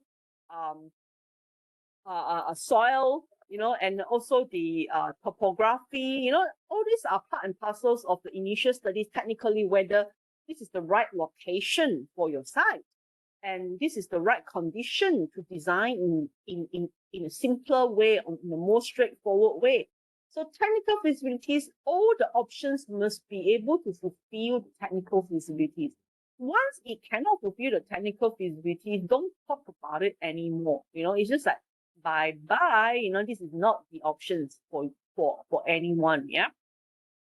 For you, because technically it's not doable. So let's say you want to build the tallest building in the world, you know, like, to beat the current Burj Khalifa, you know, and then you want to build another twin tower or something. Then, you know, if your soil conditions is about that, you know, I mean, like, I think, you know, it's like, I think you can build like 167 and above kind of stories on this piece of ground. Yeah, I mean, like, the twin tower was built basically on very bad soil, actually. And obviously, the client is telling you that, yes, I want it to be built that way. So then you need to come up with other creative technical solutions, you know, maybe to treat the ground, you know, or to build certain big foundation or big footings or big, huge rough footing, or you should dig like 5 stories deeper to take away all the bad soil, you know, and then, you know, it's going to cost money. Okay, so technical feasibilities again is a compromise. You know, it's a compromise between the options and also the it's a compromise between options and also the actual design later on. And like I say, of course, engineers, we are here to present our solutions. So we also cannot say that technically not doable, then we don't do, you know, throw it out of the window. If your client really tells you that this is what I want, then you have to find a solution. If you cannot find a solution, there'll be somebody else in the world that can probably find you they can find them a solution. It can be from other countries, it can be from another company that you may need to work with in order to, you know, come up with technically feasible solutions. Like I say, technical solutions is something that you need to make do with the current environment, the current soil, the current hills, the current mountain, the current I mean, like, man against nature, you know, this is what technical is all about, you see. And yeah, so once you've got that settled down, we'll be looking at also the next thing is, of course, time, cost, quality. Okay, so time is like, how long do you think it would take to build the options? Like, which options? One options may take you 5 months, one option may take you 6 months, one option may take you 18 months. And then how is that versus the cost of the project? Well, at this stage, you probably would not have a full detailed costing of a project, but you will actually have some preliminary costing. Okay, preliminary costing can be done as well. And once the preliminary costing is done, the client have an idea of the cost of the project, and then they will need to know whether the cost is actually linked with quality as well. If they don't have the money in order to do certain design or certain quality or to resolve certain design issues, it takes money. It takes a lot of funding. So funding is related to the fund, you know, the money that the client has. So if they don't have the money, can they raise the money from different organizations? I mean, within the organization, can they joint venture with another company? Or do they have the cash flow for it? Do they have the reserve for it? You know, they themselves will know, see, but you need to present the cost, you know, the cost of the the project, at least a range of costs for the project. And of course, the cost will be related to quality as well. I mean, if you want to have a very difficult design, and it will be very difficult to build, and it will affect the final quality, that's for sure. And then it will also affect the cost of the project and the time of the project as well. So these are the initial study that you need to kind of carry it out, before you can actually decide on which options there is. Like I said, if at this point in time you've only got like one option, that this is the only options that you have, or one or two options that you have, this part of the work is probably will be very general, it will be very easy, very straightforward, because it will be an obvious choice already, which one that we'll be going for in the first place.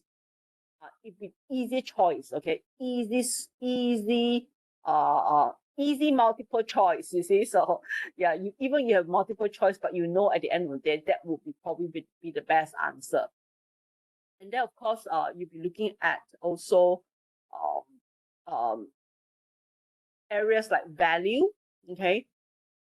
So when you talk about value, is your solution really an optimum solution?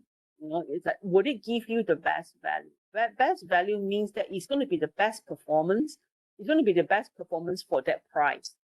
And nothing comes for free. We have to know that, like cheap does not mean good, but if it's really, really cheap, it probably would not be what you're looking at. So there is a balance, like I'm not saying that value is to the person, there is no direct answer to value. There's no such thing as this item is the best value. Okay, it may be the best value to you, but it may not be the best value to me, because it depends on the performance and the usage and the quality. What matters to me is only the function and to the specific functions, and I don't care about the look. But if I have to pay for an iPhone and then get a look of an iPhone I never appreciate, it is not best value to me. Okay, but for people who actually cares about functions, aesthetic, and everything, coolness, status, all these things, and then they want to pay 5,000 for an iPhone, then for them, they may want to look at other phones, like maybe Huawei, or look at like different other phones from other countries, and then they may be good, like as good, but it's cheaper. So on the performance that you're looking for and the price that you pay, then you will know the value. So different project, different ideas, different options is also the same. It does not mean that is the best value in the shop, it's not the best value to you. Same goes with it's not the best, it's the best value for the person doing the study, does not mean that it's the best value for the person who actually wants the project, who actually use the project at the end of the day. So this is some balance that we need to do all the time in terms of sort of studies. And then the two areas of the studies is one is called feasibility studies, another one is called cost benefit.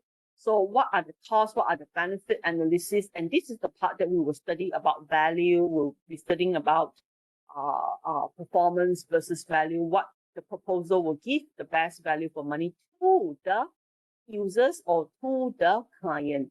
Yeah, and then this sort of studies will be ongoing, and then to compare the options. I will explain on these studies things a little bit more next week, and we will finish up next week. It will take 2 sessions to do the scope management. Okay, and yeah, it will take 2 sessions, and then I'm not sure Dr. Lee will actually go through some of this economic analysis with you or not. I did request her to we're actually very, very busy now with coming up this Monday. Tomorrow we've got this MQA visit for another program, Masters of Engineering Management program. Yeah, she's very busy, I'm very busy, and there'll be the 2 panel coming in to visit us, and it's going to be a crazy time for the next 2 days. So yeah, and we're going to be submitting all our undergraduate marking as well. to confirm on the grades of 100 overall students per class. We are all turning our hair gray. I don't know how many will pass my project management. I will know tomorrow. And if they don't pass, I don't know what I'll do, you know. It's going to be quite a lot of things on the plate at the moment now. Yeah, so we haven't got time to sit down and talk to each other about this, but I will be finishing about the whole process of scope management. This is the whole process of scope management and what are the different things that you do at different stages, you see. So yeah, I will be covering on cost benefit analysis and what type of economic analysis that you do, net present value, cost benefit ratio, probability index and all that. But she will, if she has the time or if she does have a pre-recorded lecture, I would suggest her put up the pre-recorded lecture on how to do the calculation, you see. So I think she will do that lah. But we're just worried that she don't have time because she needs to cover resources and then time management, and also a Microsoft project demonstration and practice with you guys as well, the hands-on practice to do Microsoft project. So I think that one will take about 3 weeks. So we're just thinking like we have the time to do this economic analysis with you all. We will try, okay? So it should be covering that. And then from there, I'll be looking at, feasibility studies. Feasibility studies is one of them. Economic analysis is one of them. Financial evaluation, life cycle costing, value engineering. These are all the studies that you need to do, and risk assessments as well. You need to do at this stage before you can proceed with the final confirmation on the scope of work. Yes. Then the final product will be the scope of work. Okay, the scope of work.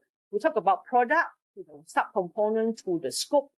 Then the scope are the subcomponent, and then the scope of work are all the processes and works that needs to go in towards the final end product. That is the whole process. I really hope that I'm not like trying to bore you. I mean, I feel like I'm actually boring you because I'm talking and talking and talking for the past almost 2 hours, 3 hours, almost 3 hours already.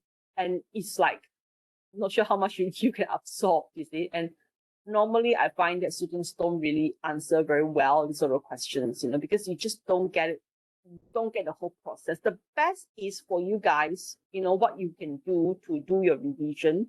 Can you please draw a framework or a chart? Please do that. I really want to see something like that. You sit down and then you read through the notes and then you see what, the first thing that you do, scope initiation. And then what are the steps that you need to carry out for scope initiation, the issue analysis, what's issue analysis, what are the steps for issue analysis, project EIA, project environment study, and then do your, the picture that I draw, the system thinking. And then from there, you confirm on the project charter. And project charter comprises of what is the final product, the end is the final product, plus the subcomponents. And then you move into scope planning. Once that stage is confirmed, you move into scope planning. You plan, you write out in more detail what are the scope, the different components and the different deliverables that needs to be there, okay, for the end product, and then some form of cost and time, some conceptual cost and time, some conceptual drawings and all that. And then you put this through a test, a screening, project screening. And this project screening, what do you do in the project screening? And then after project screening, you move into the tests, the different tests, the feasibility test, and also the cost benefit analysis test. This test that you've done, okay, then you produce a feasibility report. And from the feasibility report, we will from the feasibility report, we will confirm that this option is chosen, and then this is the time that we will develop the scope of work, all the activities that needs to be carried out in order to do the subcomponents and components, and then the end product. They will contribute back to the end product. So we go for deconstruction first, and then we will build up again to the end product. This is the whole process. Do your part. Go and do your framework. Can I leave you with that homework? Because if you can show me that I kind of know that you are actually understand, you actually understand the whole process of this. Otherwise, I'm very, very uncertain. All this talking can be be very hypnotizing. I'm putting you all to sleep, sort of thing, you know, and I don't want that to happen, you see. Any questions so far for you all? I mean, for me to answer you? How are you like holding up?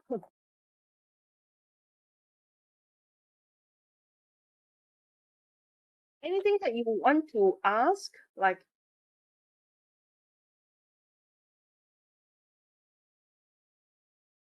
yeah, anything you want to ask? You've got to get this process clear, you know. These are actually a very systematic, clear process of scope management.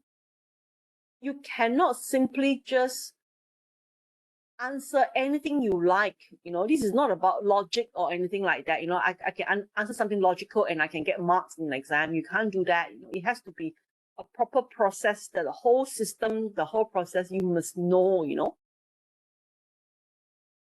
Nazaitu, are you okay, Nazaitu? This is the first day that you go online, first week that you go online. How are you guys doing? Sue, Nazaitu? Yeah, we don't cover so much, right, during our undergraduate studies, isn't it? Yes, this one Forgot. is very detailed. Yeah, very detailed. So can I get, I mean, you guys can do it as a group work if you want to, like a group of 3 or 4 or pair work even. There's about 11 of you, 12 of you, I think. Yeah, just do it in a pair work. Come up with this framework thing, you know, that they show me your framework next week and we can go through with you see, and then to see whether your understanding is actually correct or not. Yeah. You can do it for any of your project in your organization if you want to. Yeah, I promise you, I'll give you extra marks. You know, I mean, like you do the not assignment. This is not a full-fledged assignments, but I will give you some extra bonus mark for you to come up with the whole process here on scope management, or what we learned today at least, lah. Huh?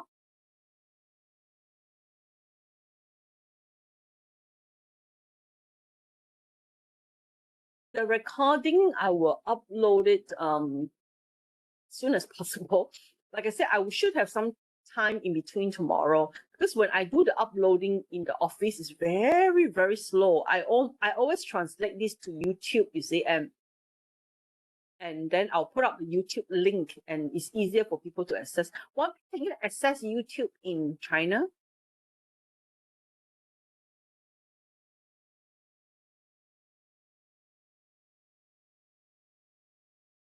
One thing, can you access YouTube in China? I use VPN. Can. Oh, you use VPN, so you can access, huh? Okay, can. Because Yeah. normally I will convert all the files into YouTube and I'll put on eLeap the link. So you click on that link, it will directly bring you to YouTube and the whole lecture will be on YouTube, okay? Because our eLeap is very funny one. They only give us I don't know how many megabytes. So all this lecture is 2-3 hours. They will never be uploaded properly on eLeap. So I have to convert it to a smaller files, yeah. Okay. Previously, when you do your group work, who do you normally work with?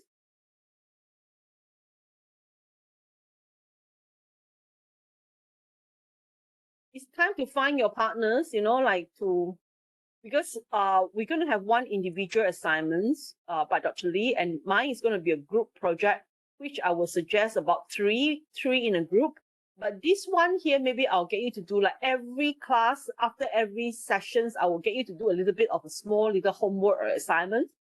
That one, if you hand it in or you show it or you present it next week, I will give you extra marks. Extra mark meaning that at the end of the day, you get 102 marks, 104 marks, 106 marks, you know, for the final, from the final exam. Final exam, so the final grades. So exam is 50%. Let's say if you already score 60, okay, and because you do all the different exercise that we give you, it doesn't matter it's wrong or right. You know, the main purpose is you do it so that I can see that whether you understand or not. So then, you know, I may correct your things, you know, like tell you that, oh, this is not right, but I won't cut your marks. So everybody will get extra 1 or 2 marks, 1 or 2 marks, something like that. You see, so then if you get 60 marks already and you do 4 assignments, then you basically will be getting extra like 4 marks or 1 is probably about 1.5. So you get 66. So it may bring you up 1 grade, you know. So I would really strongly suggest you all do it, huh?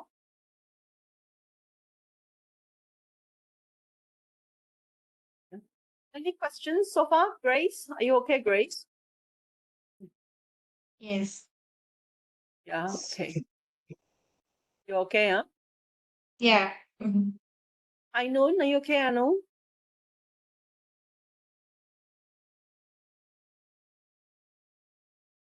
Isabel, are you okay, Isabel?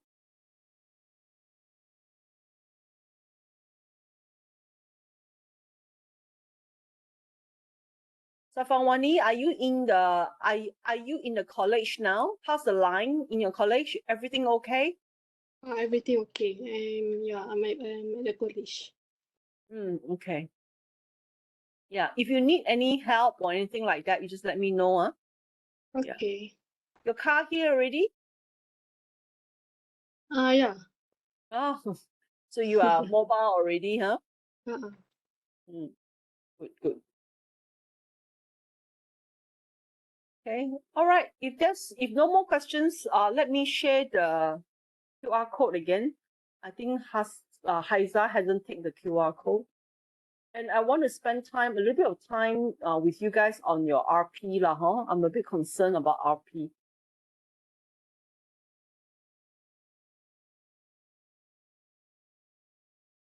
Where's my link? Haiza, can you take your screen? There's 13 of you lah. Then it's 1 or 2. I mean, like if there's some odd numbers, you can join another group lah, huh?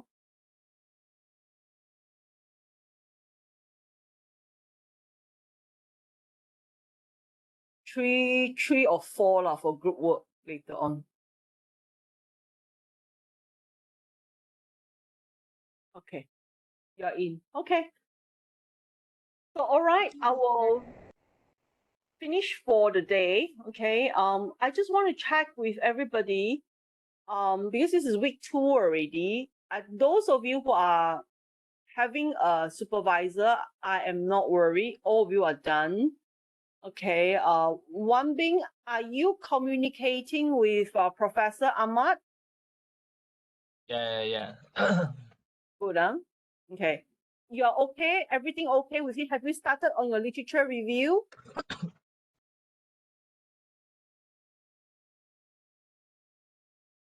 Have you started on your literature review? Has he given you something to read and you need to write and all that?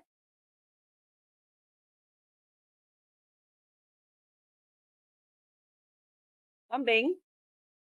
Doctor. Yeah. Has he given you something to read and write and all that? Because we need to do your literature review chapter 2, by the end of but we have to finish this by week 9 or week 8, you know, you have to finish your literature review. This is chapter 2, okay? Okay. You have to show him things. You cannot just keep quiet and then later on show him something and then he doesn't know what to do with it, you know. So with your topic, you need to do your literature review, and then with your literature review, let's say every few page of few sections that you do, like 2.1, 2.2, 2.3, you need to send it to him to read, you know, so that he can comment, you see. Did he give you anything to read? Oh. Do you know what you're doing? I mean, I'm a bit worried because, literature review means that you need to read about your topic, what has been done on your topic, what is the definition of your topic, and what are the different components in your topic, and what are the research that has been carried out in the area that you have proposed, Dr. Ahmad, you know? Oh, okay. Huh. I chat with doctor yesterday. Oh, you did, huh? Okay. Right. I will try to follow up with him as well, huh? Okay, but you must write something. You don't just sit here and not do anything until the end of the semester and give him something, okay? No supervisor will accept that, okay? So your chapter 1 and 2, chapter 1 and 2, 1 is introduction, 2 is literature review. You ask him to give you a sample of a thesis, okay? Yeah, okay. All right, huh? Mm. And I know the other day, I know was saying that you were settled. How settled are you already?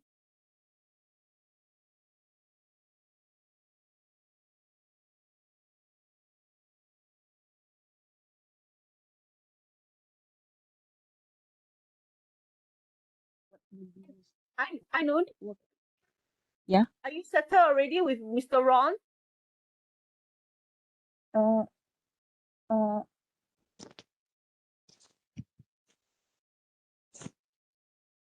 probably yes, doctor. Have you confirmed on a topic yet? Already. Already, huh? Have you started on your literature review? Yeah. Yeah, Okay. doctor. Okay. All of you, the target for your literature review, the whole complete literature review that comprises of definition, comprises on current issues and problems and challenges in your areas, all the way down to, say, previous research done by other researchers, the result that is done by other researchers, and where is the empty gap and all that. You must get this done in your chapter 2 before, if possible, before week 8. Okay, week 8 meaning there will be 6 more weeks to go for you to sit down and finish up on that. Okay, and because why I said week 8, because once you finish week 8, if there's anything that is not good, then your supervisor can actually help you to improve and try to see whether what things to add in and all that. You see, if you leave it for too long, then you may not do well because they never get to see your work. They have to mark it as it is, and it may be an, end up you didn't do the requirement and they may fail you. You see, so better if you're not sure, also get a sample of thesis from all your supervisor. Dr. Ahmad one, his thesis may be a bit too research based, so you take a look at what he wants from literature review and then see like if you can follow, like what are the sections that they usually have, you can try to follow in that sense. Yeah. Okay. And you have to read a lot of journals, you have to read a lot of research by other people on your topic. That is a must part of literature review, okay?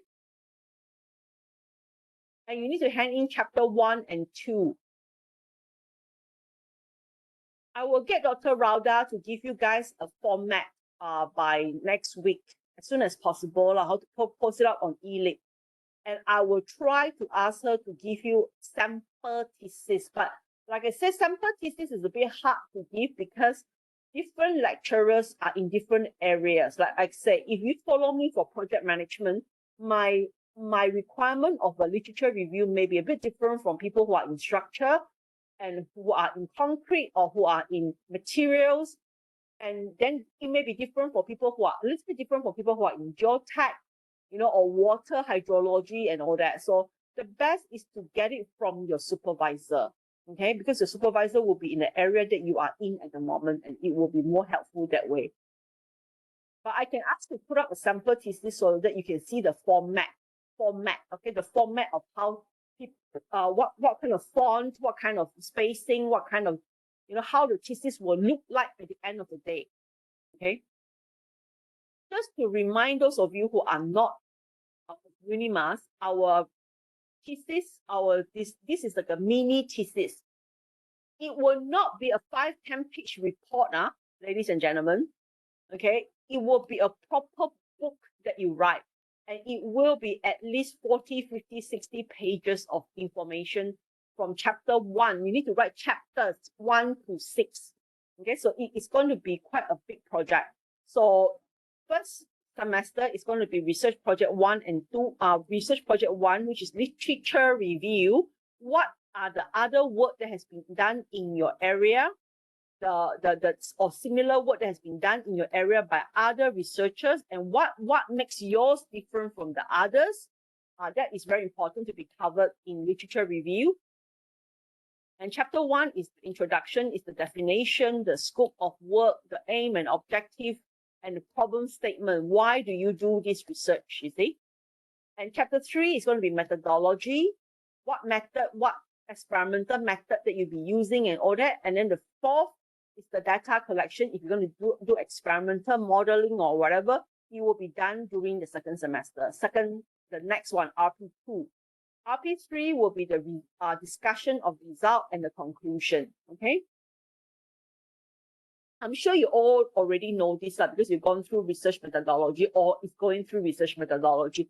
And for people like Naizatu Su and Diane Siti Afika, you're from Unimas last time, your FYP is the same system, okay?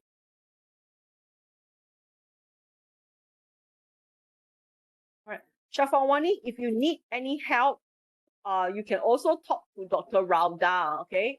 If you're unclear about the format or what you need to do and all that, have you already talked to Dr. Su? Yeah, Doctor. Okay, so you are doing your literature review now, are you? Yeah.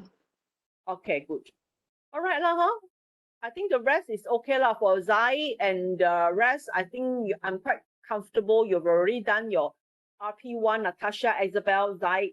I think you're all done your RP1. So now you're in your methodology. But methodology, no joke. By now you should be confirmed on the methodology. If you need to do any experimental work, you should be preparing to go to lab or do modeling by next week already, in a week or two. Okay. Okay, Don't Doctor. drag, Don't drag, All right. Anything else that you want to check with me? I think I'll stop recording now. There will be no more recording. So those of you who has no more question, you can go. If you have any questions, you stay back. Okay.